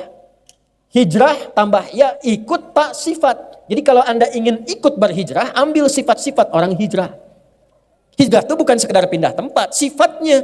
Hijrah bukan kelompok, bukan golongan. Bukan Anda pindah pengajian A ke pengajian B jadi hijrah. Bukan. Bukan pindah ustadz A ke ustadz B jadi hijrah. Bukan. Hijrah itu sifat. Kalau pengen ikut, lihat simbolnya di mana. 12 bulan, tahunnya disebut Hijriyah. Karena di situ ada sifat-sifat kita untuk berhijrah. Al-Muharram kalau pengen hijrah, bagaimana mulainya? Tinggalkan semua yang dilarang oleh Allah dan Rasulnya. Belajar pelan-pelan dari ujung kepala sampai ujung kaki. Allah senang yang memandang itu gimana dipandangnya. Tanya pada iman kita. Maka berhijrah matanya, hanya memandang yang Allah dan Rasul perkenankan. Pandang. Nanti iman kita bekerja. Begitu kata iman kita nggak layak dipandang, otomatis dia berpaling. Ghaddul basar. Kullil mu'minina yaghuddu min absarihim. Katakan pada pria yang masih punya iman, iman membimbing matanya untuk memalingkan dari apa yang nggak boleh dipandang. Lisan begitu, dikonfirmasi. Wasari'u ila maghfirah. Begitu dipalingkan, lisannya istighfar. Allahu Akbar. Keluar dari sini. Kan sekarang musim-musim videotron tuh. Ya, baligo bergentayangan di mana-mana dan seterusnya. Begitu videotron kelihatan, oh ini ada gambar yang ada auratnya. Itu kalau imannya ada, langsung otomatis dipalingkan. Lisan istighfar, astagfirullah. Nggak telat tuh. Dan itu semua bersamaan. Jadi bukan lisannya istighfar, matanya nggak berpaling. Astagfirullahaladzim. Keterlaluan nih yang pasang videotron ini. Nggak punya iman ya kayak ini. Ya, nah itu. Tutup carang. Aduh. Itu gambarannya. Jadi semua bekerja. Itulah al-muharram, itulah hijrah. Kalau sudah seperti itu, nanti yang salah kosong, yang soleh naik. Ketika kosong yang salah, kosong itu bahasa Arabnya sifar. Sifatnya sofar. Sofar so good. Kalau sudah sofar pasti good. Catat tuh, bikin status. Ya, enggak, ini bukan ngarang-ngarang, balik lagi. Sofar nanti. Sofar itu asalnya penduduk Arab tuh keluar. Ya untuk berniaga dan sebagainya, sehingga kosong. Kosong Mekah seakan-akan penduduknya itu berkurang. Diambil di era Islam, ditransformasikan, dirubah maknanya sesuai dengan nilai syariat. Pertahankan namanya sofar, tapi ada kaitan dengan al-muharram. Begitu salahnya kosong, tumbuhlah yang soleh. Tumbuh itu namanya Rabiul Awal, tumbuh sifat-sifat baiknya. Kalau mau hijrah, tinggalkan yang dilarang. Ya, itulah konfirmasi Sahih Al-Bukhari. Dalilnya di mana? Di Al-Bukhari, Kitabul Iman. Ya, orang hijrah itu kata Nabi, meninggalkan segala yang dilarang. Meninggalkan semua yang dilarang, berpindah kepada semua yang diperintahkan. Begitu pindah, hilang semua yang buruk-buruk itu, yang salah jadi kosong, yang soleh muncul. Ya, maaf. Itu Rabiul Awal. Tapi kadang-kadang kan susah konsisten, istiqamah. Gak mudah. Kadang ada godaan lagi, pengen ninggalkan riba, kejebak lagi. Ya kan? Riba yang offline ditinggalkan, yang online diikutin. Hah? Dulu pinjaman offline, sekarang pinjaman. Dulu judi offline, sekarang judi online. Tuh, dunia memang sedang tidak baik-baik saja. Sampai Zeus pun ikutan judi. Tuh. Saya bingung benar-benar sekarang ini. Saya jalan Transformer minta-minta di jalan. Spiderman juga minta sumbangan. Itu kumaha dunia nih. Aduh, makin malam makin gak jelas tuh ya perilaku manusia itu. Demikian. Jadi tata lagi. Balik. Nah, karena sulit untuk konsisten, kadang-kadang turun Rabiul Akhir. Makanya yang tepat bukan Rabiul Tsani. Rabiul Awal, Rabiul Akhir. Kalau Tsani nanti ada Salis, ada Rabi dan sebagainya, secara bahasa. Kadang-kadang menata amalan itu yang saleh tidak mudah. Kadang-kadang ada yang berakhir, salah lagi. Ya, makanya untuk konsisten itu istiqamah kan 9 langkahnya. Ya. Konsis 1, konsis 2, konsis 3, konsis 4 sampai konsis baru gitu. Iya. Paham ya? Itu urutan. Makanya apa yang terjadi? Begitu kemudian turun, datang lagi salah, maka muncullah bulan yang kelima, Jumada. Asalnya bukan Jumadi. Kalau Jumadi itu asalnya orangnya, sifat orang. Jumada itu musim kering, dulu gugur, musim gugur. Gugur. Ya. Jadi orang-orang itu kalau kembali lagi salah, maaf, nanti gugur lagi yang soleh-solehnya tadi. Makanya kalau susah, malas tahajud, malas sholat, malas baca Quran, cek. Quran itu amal soleh bukan? Sholat amal soleh bukan? Kalau amal soleh sulit dilakukan, berarti ada yang salah yang masuk. Gampangnya begitu. Ketika seseorang salah, maka yang soleh gugur. Maka disifati dengan Jumada. Kering amal solehnya. Ya. Jumadal ula. Tapi jangan putus asa sampai situ. Karena kesalahan pun adalah sifat dasar manusia karena punya nafsu dalam dirinya. Tapi bedanya dengan setan, manusia punya takwa. Lihat bedanya. Manusia punya sifat takwa dan nafsu. Malaikat cuman takwa saja, tidak punya nafsu. Makanya wajar malaikat itu sempurna, perfect kemuliaannya. Ya nggak pernah salah. Malaikat tuh nggak kenal salah. Quran surah 66 ayat yang ke-6. La ya'sunallaha ma amarohum wa yaf'aluna ma yu'marun. Malaikat gak kenal maksiat. La ya'sunallah. Gak ada maksiat. Ya, pernah dengar malaikat Jibril korupsi ayat? Gak ada. Ya, wa yaf'aluna ma yu'marun, dan bekerja sesuai tupoksi. Malaikat itu kawan teman-teman, itu ada yang kerjanya cuma tasbih, subhanallah, subhanallah. Gak pernah terucap alhamdulillah, tasbih aja. Ada yang tahmid aja, alhamdulillah, alhamdulillah. Terus dari kita belum ada sampai pulang kepada Allah, itu aja. Wa nahnu nusabbihu bihamdika wa nuqad bisulak. Al-Baqarah 30. Ada yang kerjanya sujud aja, nggak bangun-bangun. Insya Allah kalau Allah berkenan berkehendak kita masuk surga, ya nanti diperlihatkan tuh malaikat sujud, nggak bangun-bangun. Antum datang mau tanya, nggak capek tuh, ini tetap aja begitu, sujud aja. Ya. Begitu aja malaikat. Jadi kalau malaikat hebat, nggak usah dipuji, memang bakatnya begitu. Dan nggak ada tukeran kerja. Jibril itu sengambek-ngambeknya, sejengkel-jengkelnya misalnya sama Firaun, tetap yang nyabut nyawanya Israel. Tetap nggak ada tukeran kerja. Ya. Jibril ka dia kunaon? Eta tah ngarakeun bosan Firaun maneh we nyabut lain. Liar orang Firaun cenah dikirim 2 nabi teh Islam nih. Aya Musa hese keneh, aya Harun hese keneh. Daihat ya. Daihat kan hese paeh. Ya kan? Daihat 1, daihat 2 can paeh keneh. Daihat 3 teu paeh-paeh. Daihat 4 ira paehna. Itu Sunda mah unik dia. Sunda itu unik. Jadi memang di kita itu ada beberapa suku bahasa yang menarik ketika diucapkan dengan daerahnya. Ya. Dan di antara Sunda yang paling unik soreang tuh. Ya. Oh, soreang mah kalau ke Jakarta itu Sundanya luar biasa. Wah. Kamu sih enak begitu. Oh, palebah orang begini. Oh, palebah orang. Ternyata soreang tuh. Kamu enak begitu, palebah orang begini kan, palebah orang tuh. Maaf ya yang bukan Sunda itu ada apa? Kadang-kadang keunikan tersendiri. Yuk balik lagi. Balik. Jadi kalau orang sudah berada di level salah pun, jangan menyimpulkan bahwa tervonis dengan kesalahan. Awas, hati-hati. Dan kalaupun di level soleh, jangan menyimpulkan abadi akan soleh. Karena yang punya sifat baik itu tetap malaikat, gak pernah salah. Sepanjang kita manusia, pasti salah. Pasti ada salahnya. Bedanya apa? Malaikat itu takwa saja, kita takwa dan nafsu. Jadi pasti ada potensi salah. Ini kalau sifat ini dibawa ke hubungan suami istri di rumah tangga, dan diposisikan dengan benar, itu insya Allah jalannya itu akan baik. Ketenangan, sakinah itu cepat diraih.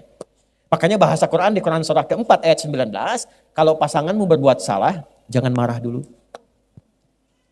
Ya, karena aku titipkan engkau dengan pasanganmu, memang kekuranganmu itu akan dilengkapi oleh pasanganmu. Engkau punya kekurangan. Tidak ada yang sempurna. Itu poinnya. Jadi kalau kita, saya, Anda berbuat salah, jangan disimpulkan bahwa kesalahan itu abadi, itulah sifat setan. Makanya setan ketika diberikan jalan taubat, dia tidak mengambil. Setan itu ketika salah, diberikan jalan taubat. Ini dahsyatnya setan ini begini ya, saya tunjukkan gambaran ini. Waktu pertama Adam dicipta, unggul kan? Al-Baqarah ayat 34, diperintahkan semua makhluk, malaikat dan jin sujud, malaikat sujud, ini iblis tidak. Ya, iblis itu dari kalangan jin. Quran surah ke-18 ayat 50. Kana minal jinni fa fasaqa an amri rabbi. Singkatnya, diberi konfirmasi oleh Allah untuk tobat. Al-A'raf ayat 12. Ma mana'aka alla tasjuda idza amartuk. Hei iblis, kenapa engkau tidak mau sujud ketika aku perintahkan? Bukan sujudnya, tapi ini perintah aku. Oh, salah, hati-hati memahami ayat. Jangan sampai pertanyaannya begini, emang Allah nggak tahu iblis itu kenapa nggak mau sujud? Bukan. Allah maha tahu dengan keadaannya, tapi ingin mengkonfirmasi dengan lisannya langsung sehingga terdengar oleh semua makhluk yang lain. Dan tidak punya kesempatan ngeles dia. Jelas? Kadang-kadang hakim penyidik kan tahu perbuatannya. Cuman ditanya supaya konfirmasi di lisannya. Maka dia membantah, ana khairum minhu, saya lebih hebat dibandingkan dengan Adam. Khalaqtani min narin wa khalaqtahu min tin. Kau ciptakan aku dari api, kau ciptakan dia dari tanah. Tidak level, yang api harus sujud kepada yang tanah. Diusir dari kenyamanan. Perhatikan baik-baik. Diberi kesempatan tobat, tidak didapatkan. Adam, bapak moyang kita, manusia, nabi. Kita anaknya, keturunannya, Bani Adam, 7 kali disebutkan dalam Al-Quran. 7 ini menggambarkan 7 hari kehidupan kita selama sepekan. Disebut Bani Adam. Makanya kalau kita ingin mengatur kegiatan sebagai manusia selama 7 hari, keluarkan kata-kata Bani Adam dalam Al-Quran. Petakan. Lalu dibuat landscape kehidupan. Adam pernah salah. Ya, kita bertanya, kenapa Adam kan nabi? Kok bisa diizinkan salah? Untuk diajarkan kalimat taubat kepada anak cucunya yang bukan nabi dan rasul.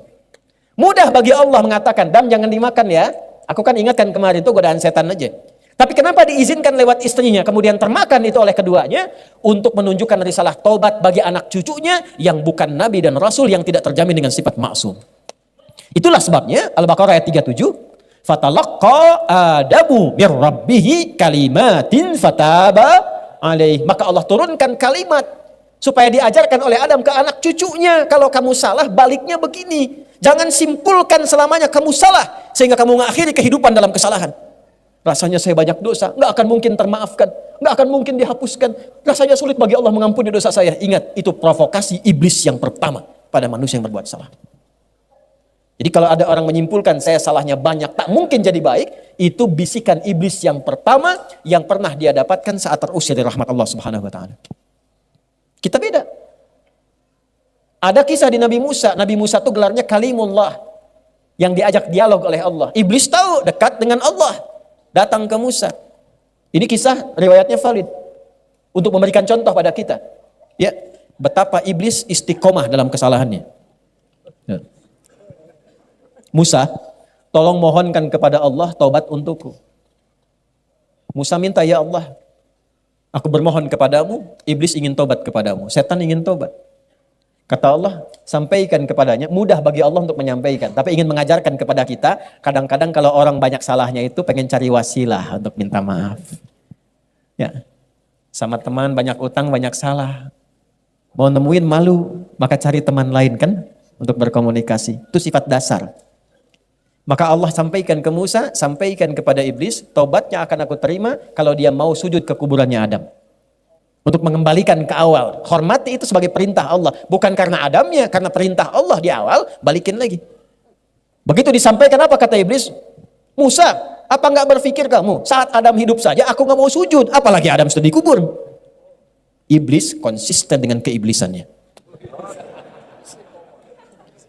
Jadi satu-satunya makhluk yang tidak kenal benar itu cuma iblis, setan. Satu-satunya makhluk yang tidak kenal salah cuma malaikat. Makanya malaikat disebutkan 88 kali di Quran, support kebaikan kesolehan, iblis 88 kali, setan maksudnya 88 kali. Ya, dia provokasi keburukan. Jadi sama dalam diri kita itu, kalau bukan kebaikan, muncul keburukan. Allahu Akbar, Allahu Akbar, sudah adzan ya Allah. La ilaha illallah, baru adzan, belum qomat. Pernah ada suasana itu? Nah, kita manusia, kita di tengah-tengah itu. Tapi tunjukkan, jangan menyimpulkan soleh selamanya sampai merasa suci. Fala tuzakku anfusakum. Hei, jangan mengklaim dirimu suci. Tapi jangan vonis diri sendiri larut dalam kesalahan sehingga tidak mampu menerima taubat. Jangan simpulkan itu karena setan yang punya itu. Itulah bedanya dengan manusia dengan setan. Setan salah, setan tidak taubat. Manusia salah, manusia taubat. Jadi kalau ada manusia salah tidak mau tobat, itu tandanya dia terprovokasi oleh setan. Antum udah bilangnya kencang, lihat saya lagi. Jelas? Jadi kalau ngaji lebih dalam lagi kita turunkan. Kenapa disebutkan 7 kali? Begitu salah apa? Zikir untuk baliknya. Lengkap.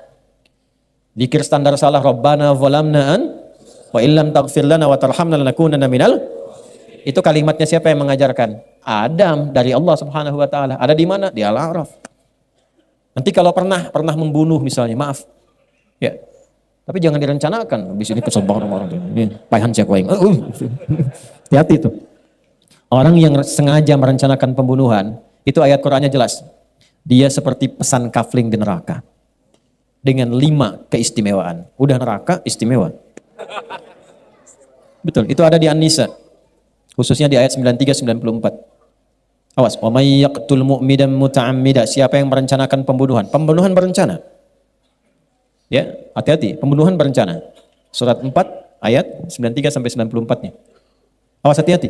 Fajazauhu jahannam, maka seakan-akan dia pesan kafling di neraka jahannam. Khalidan fiha, kekal di dalamnya. Wa ghadiballahu alaihi, 3, Allah murka kepadanya. Wa la'anahu, dilaknat oleh Allah. Wa a'adda lahu adzaban 'azima, dan dijanjikan siksa berlipat. Langsung 5 keistimewaannya. Awas, hati-hati. Tapi ketika ada orang terpleset pada dosa pembunuhan, tiba-tiba Allah kirimkan zikirnya. Zikirnya diajarkan Nabi Musa. Ya, perhatikan kalimatnya. Rabbi inni, kalau ditarik ke zikir kita, Rabbi inni zalamtu nafsi faghfirli. Ya Allah, sungguh aku berbuat salah pada diriku. Sedangkan Engkau yang paling sayang kepadaku. Maka dengan kasih sayangmu aku memohon ampunan kepadamu. Faghfarolah, maka diampunilah dosanya. Ada orang terjebak pada zina. Dosa banyak, kan minal kabair. Ya. Terkumpul dia, menyimpulkan dia, aduh bagaimana Allah masih sayang tidak kepada saya. Turun Quran surah ke-39 ayat 53. Kul, sampaikan Muhammad, viralkan pada umatmu. Kul ya ibadiyalladzina asrafu ala anfusihim la taqnatu min rahmatillah. Katakan, hei hamba-hambaku yang memvonis pada dirinya, apakah aku akan masih mungkin diampuni oleh Allah? Dosaku begitu banyak. Katakan pada orang itu, tanamkan pada jiwamu, jangan putus asa dari kasih Allah Subhanahu wa taala. Pakai lagi rumus tadi. Tancapkan pada hatimu yang paling dalam. Buka dengan pendengaranmu. Pakai renungkan pikiranmu. Hadirkan pada jiwamu yang paling dalam. Tanamkan, Allah ingin mengangkat derajatmu. Jika engkau kembali kepada Allah, innallaha yaghfiru dzunuba jami'a. Allah akan mengampuni semua dosa-dosa yang pernah engkau lakukan.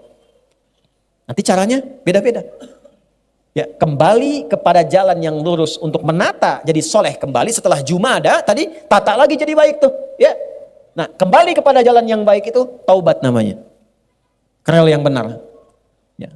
Kerel yang benar. Balik lagi. Maka berakhirlah sifat salah tadi dari Jumadal Ula, Jumadal Akhirah. Gugur tuh, mau hilang. Bagaimana melatih itu? Muncullah bulan yang ke-7 disebut Rajab. Ini asalnya. Jadi jauh-jauh saya nerangkan tadi itu, nah ini intinya nih. Masuk ke Rajab. Tapi kalau saya nggak ceritain dari awal kan kita nggak paham mau kemana. Kita nggak tahu siklusnya, kenapa dibagi 12, kenapa Al-Muharram, kenapa Safar, kenapa Rabiul Awal. Ternyata ada maknanya. Nah ketika kita ingin kembali, saya pengen jadi baik. Saya nggak mau celah orang lagi. Nggak mau bikin hoax lagi. Taubat saya jadi buzzer. Misal ini. Ya, maaf ya, buzzer. Misal, balik lagi. Ya, makanya ngajinya yang betul. Taubat. Ya, ngaji yang betul. Nih belajar sorob, caranya salah tasrifnya. Tabayatubu YouTuban. Pas baka yufes bikufes, bukan. Dengan ya udah tasrif. Balik lagi. Nah, itulah hadirnya Rajab. Makanya Rajab itu disebut bulan ta'zim, bulan mengembalikan kehormatan kita sebagai manusia. Bulan untuk mengevaluasi diri, mengembalikan kehormatan kita di hadapan Allah. Jadi ini bulan terhormat. Rajab tuh, bulan ta'zim, bulan terhormat. Karena manusia diciptakan terhormat, diminta berevaluasi di Rajab. Supaya berlatih. Balik lagi, kenali lagi. Maka apa yang dilakukan di bulan Rajab ini? Teruskan ayatnya tadi. Ya, dzalikad dinul qayyim, tatanan 12 bulan selama setahun dengan makna-makna dan nama yang diresapkan itu, itulah ketentuan agama yang lurus. Agama itu harus membimbing penganutnya, din itu harus mengarahkan penganutnya dengan benar, punya konsep yang bagus. Bahkan Quran menantang, kalau nggak percaya riset sendiri, pelajari sendiri. Mana ada tuntunan dalam din, dalam agama di muka bumi ini yang waktunya pun diterangkan maksudnya untuk apa, kegiatannya apa, capaiannya apa, petanya bagaimana. Inilah Islam yang lurus kata Allah. Jadi kalau pengen lurus, kerjakan ketentuan dalam Islam dengan benar. Balikin lagi, bagaimana fungsi Rajab itu yang masuk dalam bulan Hurum? Fungsi pertamanya, fala tazlimu fihinna anfusakum. Kalau masuk bulan-bulan Hurum yang 4, Dzulqa'dah, Dzulhijjah, Al-Muharram plus Rajab ini sekarang kita di dalamnya, amalan pertamanya, fala tazlimu. Jangan sampai berbuat zalim. Bahasa singkatnya zalim itu maksiat. Jangan berbuat kriminal. Jauhi yang salah. Jadi sekarang ini masa-masanya berevaluasi diri untuk menata diri kita dari yang salah menjadi soleh. Ayo kita mulai rencanakan. Jadi sekarang ini bulan terhormat. Karena itu komennya Ibnu Abbas radhiyallahu taala anhuma, pakar Quran yang diberikan legalitas oleh Nabi, jika ada orang catat kalimatnya, ini kalimat bukan dari saya, tapi statementnya Ibnu Abbas. Pakar tafsir yang kepakarannya langsung mendapatkan legalitas dari Nabi. Turjumanul Quran gelarnya. Jika ada orang Islam yang sengaja berbuat maksiat di bulan Rajab. Maaf, bukan Rajab, di bulan Hurum. Dan Rajab termasuk di dalamnya. Jika ada orang Islam yang sengaja berbuat maksiat di bulan-bulan Hurum ini, maka dosanya dipandang 2 kali lipat oleh Allah dibandingkan dengan di bulan-bulan lainnya. Jadi kalau ada orang sekarang sengaja berbuat maksiat di bulan Rajab ini, khususnya yang kita sedang berada di dalamnya, maka dosanya 2 kali lipat dibanding dengan hari biasa. Kenapa? Karena ini bulan terlarang untuk maksiat, lalu orang sengaja berbuat maksiat. Anda pimpinan di kantor, Anda katakan, hari ini spesifik, semua saya berikan satu larangan ya. Semua karyawan baik laki-laki perempuan, karyawan-karyawati, hari ini dilarang merokok semua. Ya. Tiba-tiba Anda temukan satu karyawan yang merokok. Dia melanggar itu, sengaja. Begitu ditetapkan dan dia sengaja melakukan itu. Kira-kira sebagai pimpinan responnya bagaimana? Oke. Nah, itulah dengan logika yang sama Ibnu Abbas menyimpulkan Allah membuat waktu evaluasi sehingga mencas kita kembali, mengembalikan kepada mode yang soleh, yang seutuhnya. Lalu dilaranglah di waktu itu untuk berbuat salah. Ada orang sengaja melakukan kesalahan, melanggar ketentuan Allah tadi. Di bulan latihan meninggalkan yang haram, dia sengaja mengerjakan yang haram. Maka dosanya 2 kali lipat dibandingkan dengan hari biasa. Saking tingginya kehormatan bulan ini. Maka yang pertama kita lakukan di bulan ini menebarkan kedamaian, ketenangan, persatuan, evaluasi diri. Kan 30 hari kurang lebih, 29 sampai 30. Dihitung, sekarang udah tengah-tengah. Anggaplah tinggal 14 hari lagi misal, 2 pekan. Ya, misal. Kan sudah tengah-tengah sekarang. Ya kan? Alhamdulillah masih dapat materi ini di pertengahan. Coba kalau dekatnya di hari terakhir. Kan nunggu tahun depan, belum tentu hidup kan? Maksud saya, coba 14 ini terapkan ke tubuh kita dulu, jangan tunjuk orang lain. Hitunglah dari mata dulu. Ya, sebelum mata ke pikiran dulu, kan di kepala ada pikiran, makanya tahallul. Coba biasakan setiap hari kita coba berpikir yang positif dulu. Husnuzan kepada Allah. Mulai besok latihan pikiran dulu. Mau berangkat keluar, macet. Alhamdulillah ya Allah, Engkau hadirkan macet supaya aku bisa murojaah. Syukuri dulu. Ya, syukuri. Supaya tenang. Jadi begitu tenang, ana inda dhanni abdi. Aku berdasar prasangka hamba. Nanti jiwa yang tenang itu melahirkan kreativitas yang cemerlang. Bikin status boleh ya. Jiwa yang tenang melahirkan kreativitas yang cemerlang. Kalau tenang itu keputusan gampang, pikiran nyaman. Ya, kreativitas jadi banyak. Dari pikiran dulu. Ya. Anak tiba-tiba marah misalnya. Balikin dulu ke diri kita. Saya memang salah ya Allah, astagfirullah. Pelan-pelan, lihat lagi. Demikian. Tiba-tiba misalnya ada ketentuan dalam perusahaan. Ya. Mohon maaf untuk hari ini gaji barangkali agak terlambat 3 hari. Ya. Insya Allah baik ya Allah. Engkau yang menetapkan rezeki, semua bersumber darimu, semua akan kembali kepadamu. Kalau bukan di jalan yang ini, jalan yang lain pun pasti Engkau berikan. Jalan ke Roma saja lebih daripada 1000, maka jalan kepadamu tidak lebih daripada itu. Minta. Datang. Ya. Pikiran yang baik. Naik ke bis, Bu, ya, mahasiswa atau mahasiswi. Ada orang tatoan, tangannya merogok kemudian ke kantong orang lain. Nah itu mah bukan husnudzon, copet itu.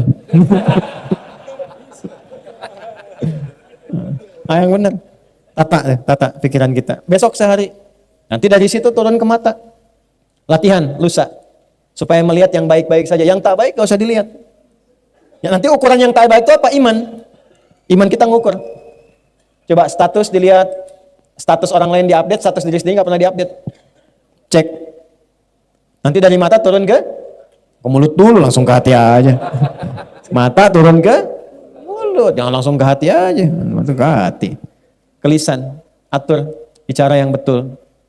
Ya, kata-katakan yang baik. Rumusnya gampang. Man kana yu'minu billahi wal yaumil akhir falyakul khairan aw liyas.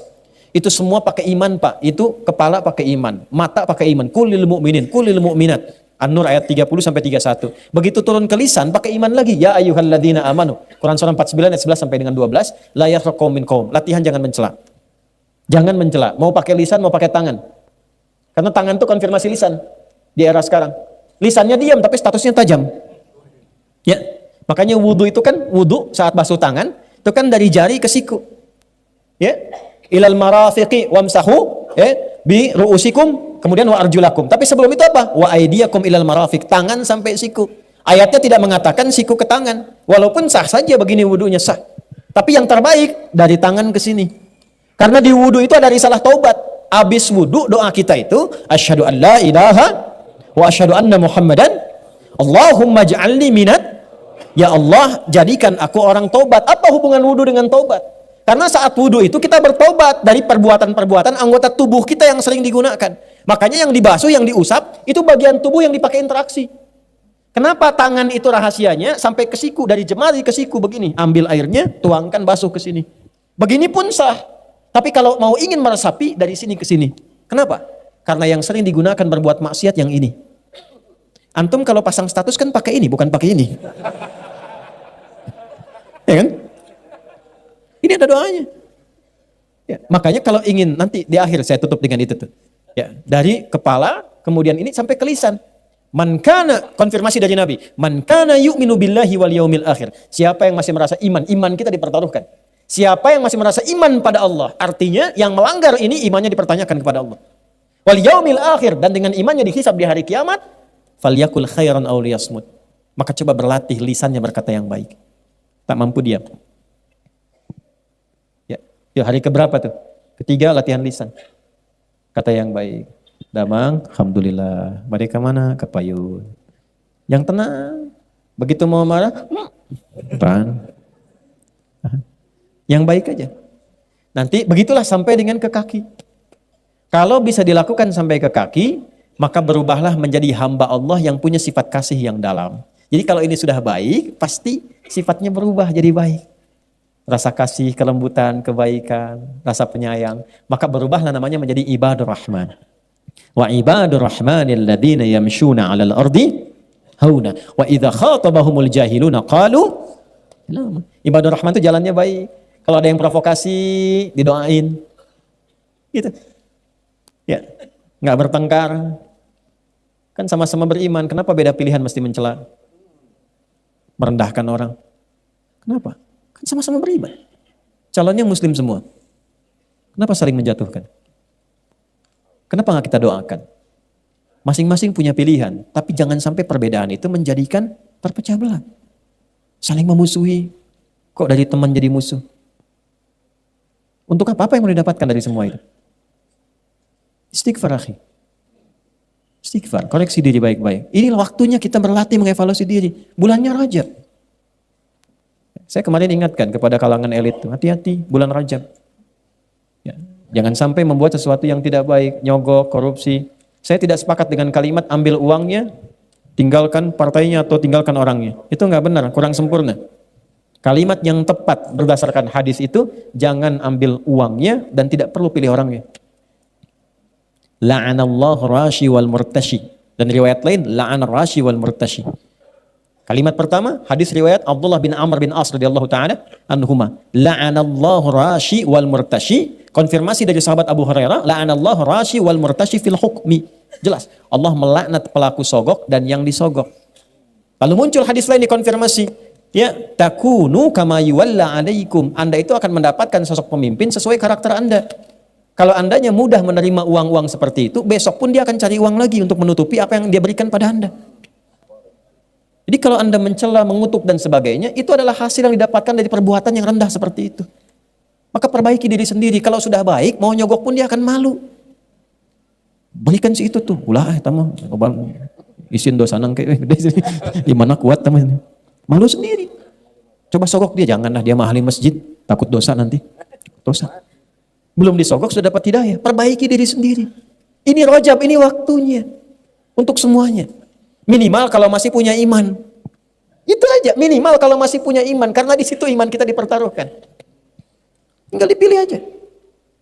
Kembali damai, tenang. Nyatu dalam kebaikan, saling mendoakan, mengevaluasi diri, itulah Rajab. Makanya disebut Rajab itu at-ta'wim. Kalau sudah baik, maka dikumpulkan amalan nanti di Sya'ban. Makanya Nabi rajin puasa di bulan Sya'ban sampai penuh kadang-kadang. Untuk apa? Persiapan ke Ramadan. Itu poinnya.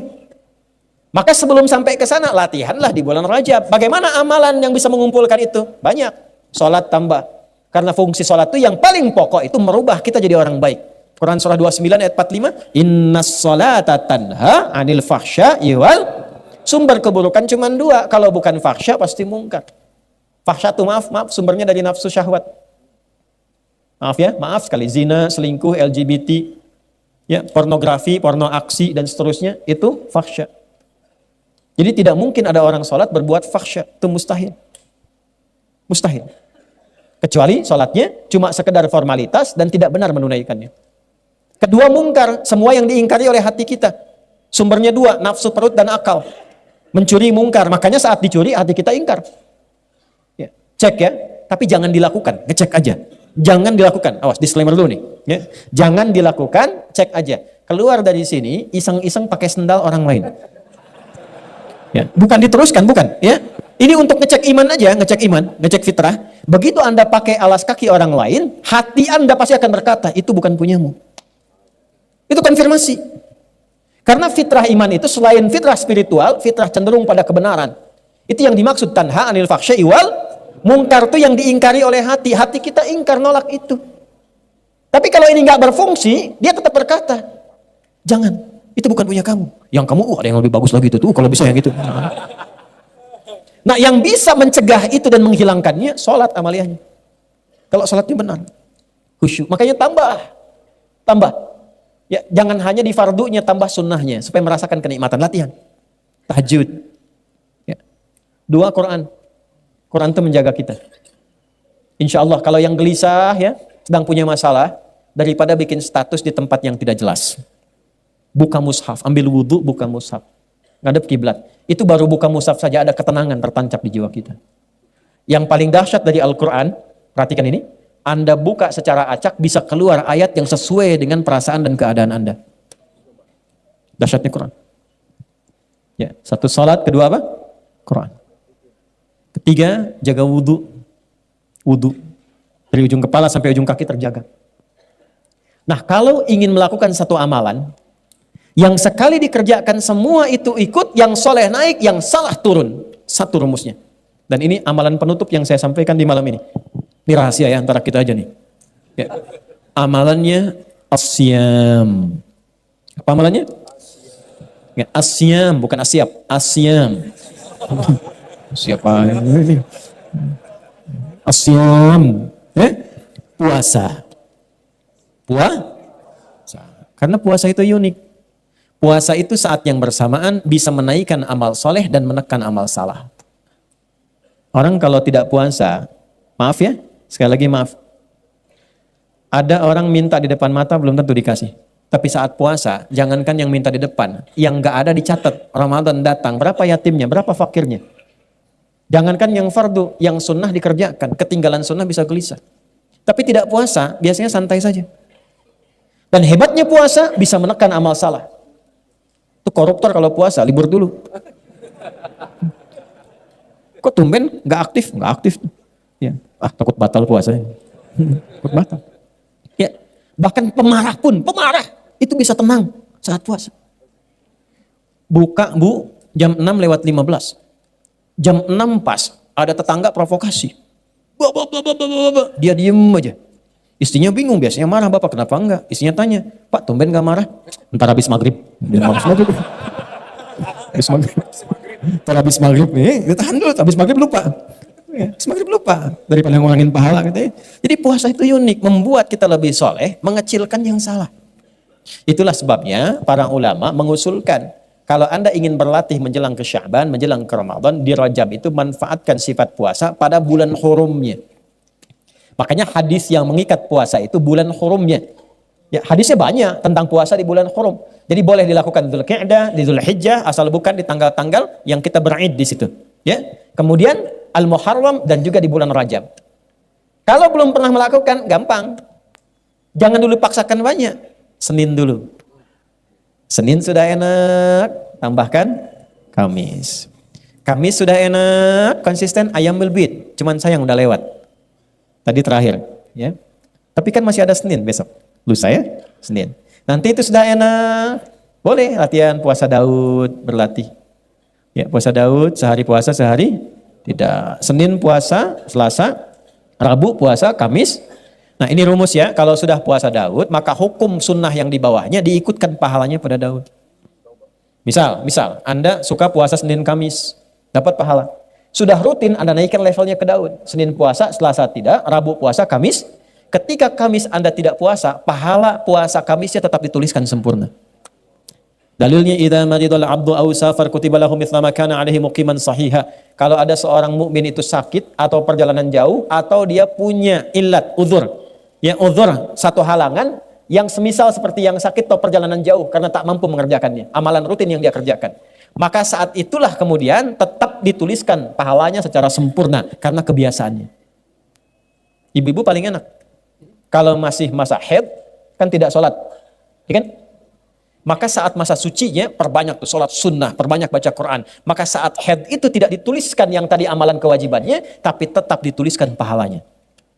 Jadi perempuan haid itu tetap dituliskan pahalanya, pahala sholatnya. Kalau sholat saat sucinya.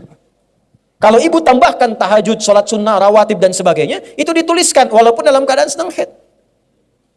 Nah sekarang intinya PR kita sekarang naikkan levelnya, evaluasi diri kita sehingga lebih baik, lebih tenang, lebih nyaman. Besok-besok tinggal kita kumpul cari sumber yang lebih nyaman lagi. Cari ketenangan yang lebih baik lagi. Orang yang bergerak untuk mencari kenyamanan, sumber-sumber air, sumber kebaikan, maka disebut dalam bahasa Arab dengan sya'ban. Setelah itu apa? Terbakarlah semua keburukannya karena orang sudah baik berjamaah sekarang. Baik semua. Jamaah semua, sholat semua, baca Quran semua, baik-baik semua akhlaknya, sosialnya. Maka gugur, terbakar semua keburukannya. Sesuatu yang dibakar tuntas, hangus, hilang disebut dengan Ramadan. Kalau sudah seperti itu, meningkatlah ketakwaannya. Meningkat kebaikannya. La'allakum tattaqun. Meningkat ketakwaan, meningkat kebaikan, meningkat populasinya, maka disebut dengan Syawal. Kalau sudah Syawal meningkat, tinggal duduk-duduk tenang, duduk-duduk enak disebut dengan Dzulqa'dah. Kenapa? Karena ada refleksi haji yang kalaupun tidak haji tapi kalau kita takwa diterima takwanya. La yanalallaha luhumuha wala dima'uha walakin yanaluhu taqwa minkum. Dijaga sampai bulan ke-12 dengan takwa ini sampai kita pulang husnul khatimah. Itulah spirit dalam haji. Makanya ketika pulang mabrur dia. Mabrur itu apa? Hilang jeleknya, muncul baiknya. Maka yang tidak haji berlatih 11 bulan sehingga hilang jeleknya, muncul baiknya. Begitu dia meninggal dunia sekalipun belum sempat haji, diterima kebaikannya, dipanggil dengan panggilan ibadahnya, ketenangannya. Sifatnya abdun, jamaknya ibadun. Maka muncul kalimat ketenangan. Ya ayyatuhan nafsul mutmainah, dari sifat tumakninah. Tumakninah didapatkan dari ibadah. Rukuklah sampai tumakninah, sujudlah sampai tumakninah. Tumakninah tenang yang membuat jiwa tenang. Dampaknya ke jiwa. Jiwa yang tenang sifatnya mutmainah. Dipanggil dengan sifat itu. Ya ayyatuhan nafsul mutmainah. Irji'i ila rabbika radiyatan fadkhuli fi ibad wa ibadur rahman. Pulang kita dengan status ibad. Saat sakarat itulah ditempatkan surga kita dari amalan kita. Kenapa orang itu pulangnya tenang? Karena dia melihat surganya. Dari mana konfirmasinya? Sayyidah Asiyah, istrinya Fir'aun, ditempatkan dalam satu surat yang sangat luar biasa. Begitu akan dihukum, akan disiksa dengan siksaan yang luar biasa dahsyat, dia bermohon kepada Allah, Rabbibnili indaka baitan fil jannah. Ya Allah, mohon tunjukkan kuasamu padaku dengan menunjukkan janjimu, bangunkan istana untukku di surga sesuai dengan janjimu. Wa najjini min fir'aun wa amalih, dan selamatkan aku dari siksaan Fir'aun ini dan perbuatan-perbuatannya. Maka apa yang terjadi? Ditampakkan surganya, senyum beliau, dalam senyumnya diwafatkan oleh Allah sebelum disiksa oleh Fir'aun. Maka ketika senyum, komen Fir'aun. Ini komennya langsung dislike aja nggak apa-apa. Ya. Dia komen, perempuan bla bla bla, jelek sekali jadi tidak saya sebutkan. Mau disiksa kok masih senyum. Dia tidak tahu Allah menampakkan apa yang tidak kasat mata baginya. Maka ditampakkan surganya, diwafatkan sebelum mendapatkan kekejaman Firaun itu. Jasadnya pulang kepada Allah ya dengan sempurna, dengan penuh dengan kesenyuman. Sekarang Allah sudah tampakkan bukan cuma cerita dan kisah. Anda bisa lihat di YouTube orang meninggal dalam keadaan sujud. Anda bisa lihat di YouTube orang meninggal sedang baca Al-Quran. Anda lihat di YouTube orang meninggal sedang ceramah. Ketika mereka meninggal dalam keadaan baik, masihkah Anda ingin melakukan maksiat? Dan terbayangkah mungkin Anda wafat dalam pekerjaan itu? Elit-elit terbayang kalau sedang nyogok meninggal? Anda terbayang ketika meninggal sogokan meninggal? Ketika mengumpat meninggal? Ketika mencela meninggal? Mau meninggal seperti itu? Maka kembalilah, Rajab mengajarkan kita untuk berevaluasi diri. Itulah peran pentingnya Rajab. Berusaha kita semaksimal mungkin merubah diri di bulan ini. Saya ajarkan satu doa yang paling efektif insya Allah, yang ringan, padat, tapi membuat kita cepat berubah jadi baik. Tolong catat dengan baik ya. Bismillahirrahmanirrahim. Allahumma paksain. Ayo rekam. Rekam ya, tulis. Ayo. Allahumma paksain. Paksa berubah. Kalau nggak memaksa diri susah. Paksa. Bukankah saat kita mau berdiri kita memaksa diri? Bukankah saat mau makan nasi kita memaksa diri? Ya, kenapa ketika kita ingin berubah menjadi lebih baik tidak memaksa diri kita? Allahumma paksain. Ya. Saya tahu ya kedua cekap itu, memaksakan itu. Ya. Wirid memaksain. Jelas? Nah, kurang lebih itu materi yang bisa kita gali. Jangan banyak-banyak. Yang penting kita mengerti apa tujuannya, substansinya apa. Yang penting prakteknya. Itu poin yang paling besarnya. Teman-teman, pertama terima kasih untuk kebersamaan di malam hari ini. Semoga Allah tuliskan pahala untuk kita semua. Semoga Allah tuliskan kebaikan untuk semua. Saya minta maaf kalau sampai malam ini belum bisa mengajar dengan baik. Sehingga mungkin yang lama belajar belum bisa berubah jadi lebih baik, ya tinggalkan saja saya, cari guru lain. Guru yang baik itu yang bisa membuat kita lebih dekat dengan Allah, membuat kita berubah lebih baik. Kalau memang mengaji dengan kami, dengan saya khususnya, belum mendapatkan itu, tinggalkan, cari guru lain. Dan maafkan saya. Tolong dimaafkan. Teman-teman bikers, saya terakhir kita ketemu bulan Desember 2 tahun lalu ya. Coba dicek dapat apa itu selama ngaji. Kalau belum dapat apa-apa, cari guru yang lain. Teman-teman yang lain juga ya, evaluasi diri, di rumah tangga evaluasi, pekerjaan evaluasi, pada diri kita evaluasi. Nah, terima kasih untuk DKM Istiqamah, mudah-mudahan sesuai namanya istiqamah dalam kebaikan. Nah, ini penting sekali. Ya, tadi saya diinfo punya banyak program, ada zakat, ada lajnah, ada macam-macam, ada lazis, ada nampung untuk Palestina, ada segala rupa. Silahkan yang baik-baik saling bekerja sama. Mana yang bisa melakukan, mungkin kita bisa mengumpulkan, orang lain yang menyalurkan, alhamdulillah. Yang penting niatnya ada baik di situ. Ya, semua kita punya peluang untuk berperan dalam kebaikan. Sepanjang kita bisa saling mendoakan dalam kemuliaan insyaallah. Itu yang bisa saya sampaikan. Mohon doa. Hari ini kita akan bergerak lagi ya, dan menyiapkan kembali agenda berikutnya. Tapi saya ingin mengkonfirmasi sebelum menyelesaikan ini dengan kita berdoa bersama-sama dengan kebaikan. Jelas apa yang saya sampaikan? Saya ulangi, jelas yang saya sampaikan? Paham insyaallah? Baik. Nah, ada ayat yang menarik di Al-Maidah itu, khususnya di ayat ke-100 ketika Allah menyampaikan, tapi ini khusus bagi orang beriman, karena itu panggilannya pakai iman. Ya ayyuhalladzina amanu la tas'alu an asya'a in tubdalakum tasukum. Hei orang-orang yang masih merasa punya iman, jika uraian penjelasan sudah jelas disampaikan kepadamu dan engkau paham, maka jangan banyak dipertanyakan lagi. Karena ciri orang beriman ketika jelas paham dilaksanakan. Semakin banyak ditanya, semakin akan menjadikan keterangan itu menjadi lebih tidak jelas lagi. Jelas tadi uraiannya? Paham? Ada pertanyaan? Iman dipertaruhkan, iman, hati-hati. Ya, itu hanya penutup saja untuk keakraban. Kita berdoa, mudah-mudahan doa kita dikabulkan oleh Allah Subhanahu wa taala. Oh iya, sebelum berdoa, karena ini ada bikers cukup banyak, saya memberikan nasihat khusus. Tolong jaga aturan Allah seperti Anda menjaga aturan di dunia ini. Jadikan kendaraan Anda itu bukan hanya mengantarkan pada touring dunia, tapi sampai mengantarkan Anda pada rahmat Allah di akhirat. Maka jaga hukum-hukum di dunia. Ya, tetap walaupun motor Anda bagus, baik dan sebagainya, tetap harus gunakan sesuai aturan. Kelengkapan, STNK, semua dan sebagainya pakai. Dan tolong hormati lingkungan-lingkungan sekitaran.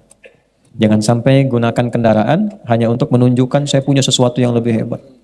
Knalpot dirubah-rubah, diberong-berong dan sebagainya, digerung-gerung gak karuan. Cuman satu orang di Indonesia ini yang boleh menggerung-gerung, namanya Rocky.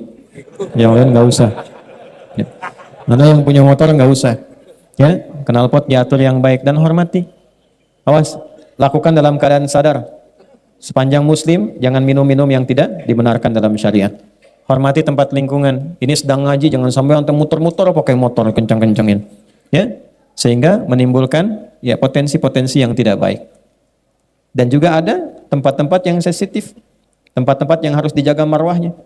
Polisian, ya, Mapolres misalnya, Mapolsek misalnya, di tentara, di Kodim, di asrama, itu tempat yang kita jaga marwahnya. Jangan sampai lewat putar-putar situ, knalpot sengaja dibunyi-bunyiin. Itu kan? Hanya untuk merespon sesuatu yang tidak diharapkan. Hukum sosial pasti berlaku di situ. Jaga marwah, saling menghormati, dan semoga Allah menjaga kita semua insyaallah ya. Nah, Allahumma taqabbal minna innaka antas samiul alim wa tub alaina innaka antat tawwabur rahim. Allahumma nashkuruka hamdan kama yanbaghi li jalali wajhikal karim wa azimi sultanik. Allahumma nahmaduka hamdan kama 'allamtana an nahmadak wa nashkuruka shukran kama 'allamtana an nashkurak. Antal muqaddim wa antal muakhir bi yadikal khair innaka 'ala kulli syai'in qadir. Allahumma salli wa sallim ala habibikal karim rasulikal mustafa al-amin sayyidina Muhammadin wa ala alihi wa sahbihi ajma'in. Rabbana la tada' lana fi maqamina hadha wa fi kulli maqamin dhanban illa ghafartah. Ya Allah, jika ada satu hambamu datang ke pengajian ini, dimanapun ia duduk di bumimu ini, dan membawa kesalahan dan dosa, maka mohon ya Allah, jangan biarkan ia pulang meninggalkan pengajian ini kecuali Engkau gugurkan seluruh dosa-dosanya. Wala hamman illa farajtah ya Allah. Jika ada jamaah yang datang di malam ini dari manapun membawa kegelisahan, jangan biarkan ia pulang kecuali Engkau telah tenangkan keadaan hatinya. Wala asiran illa yasartah, ya Allah Engkau yang maha mengetahui. Jika ada jamaah yang datang membawa kesulitan dalam hidupnya, sulit di rumah tangganya, pekerjaannya atau apapun, maka mohon dengan keikhlasannya ya Allah, pada malam hari ini, detik ini ya Allah, hilangkan seluruh kesulitannya. Wala maridan illa syafaitah, jika ada yang sakit di antara kami, mohon sembuhkan dan angkat penyakitnya. Allahumma ya Allah, alimna ma yanfa'una wa khasatan fi hadzal rajabul mudhari arhamar rahimin. Ya Allah, ajarkan kami segala ilmu yang bermanfaat, khususnya di bulan Rajab yang mulia ini, yang telah Engkau tetapkan melalui risalah Rasulmu. Allahumma asli ahwalana, ma yuqarribuna ilaika ya Rabbal alamin. Ya Allah, berikan kami kemampuan, tolong kami untuk mampu memperbaiki diri kami, sehingga kami bisa lebih dekat dengan rahmat-Mu. Idza kana hunalika baqiyatu hayatina, faj'al baqiyata hayatina hayatan thayyibah. Ya Allah, jika terbentang sisa hidup di malam ini untuk kami sampai kapanpun, mohon rubah sisa hidup kami lebih baik untuk kami. Jika ada pelaku maksiat datang di malam ini, mohon sentuh hatinya untuk bertobat ya Allah. Jangan biarkan ia pulang kecuali Engkau terima tobatnya ya Allah. Allahumma tubna ilaika taubatan nasuha. Ya Allah, kami bertobat kepadamu dengan tobat yang sesungguhnya. Allahumma ja'al akhir wafatina husnul khatimah. Ya Allah, kalau kami wafat di malam ini pun mohon jadikan cara kami pulang husnul khatimah. Khafif lisanana linaqula kalimat at-tauhid la ilaha illallah Muhammad. Ya Allah, ringankan lisan kami saat sakaratul maut untuk mengucap kalimat tauhid la ilaha illallah. Wa ajib kalimatan bil qawlika ya ayyatuhan nafsul mutmainnah irji'i ila rabbiki radiyatan mardiyah fadkhuli fi ibadi wadkhuli jannati. Allahumma ya khairan nasirin, Allahumma ansur ikhwatana fi Falastin. Allahumma zid quwwatal mujahidin fi Falastin. Khaffif hisabana yawmal qiyamati li dha'fina nusrati ikhwanina fi Falastin. Ya Allah yang Maha Penolong, anugerahkan pertolongan terbaik-Mu kepada saudara-saudari kami di Palestina. Berikan kekuatan pada para pejuang di Palestina. Ringankan hisab kami di hari kiamat ya Allah, karena kelemahan kami untuk membantu saudara-saudara kami di Palestina. Allahumma rzuqna ni'matas shalah fi Masjidil Aqsa. Ya Allah, berikan waktu sisa hidup kami agar mendapatkan kenikmatan salat di Masjidil Aqsa. Allahumma wahid sufufana wahfad biladana Indonesia wa jannibna minat tafruqah. Ya Allah, mohon jaga negeri kami Indonesia, jauhkan kami dari perpecahan. Allahumma fad umara'ana waj'alhum udala. Ya Allah, berikan hidayah kepada para pemimpin kami siapapun mereka ya Allah.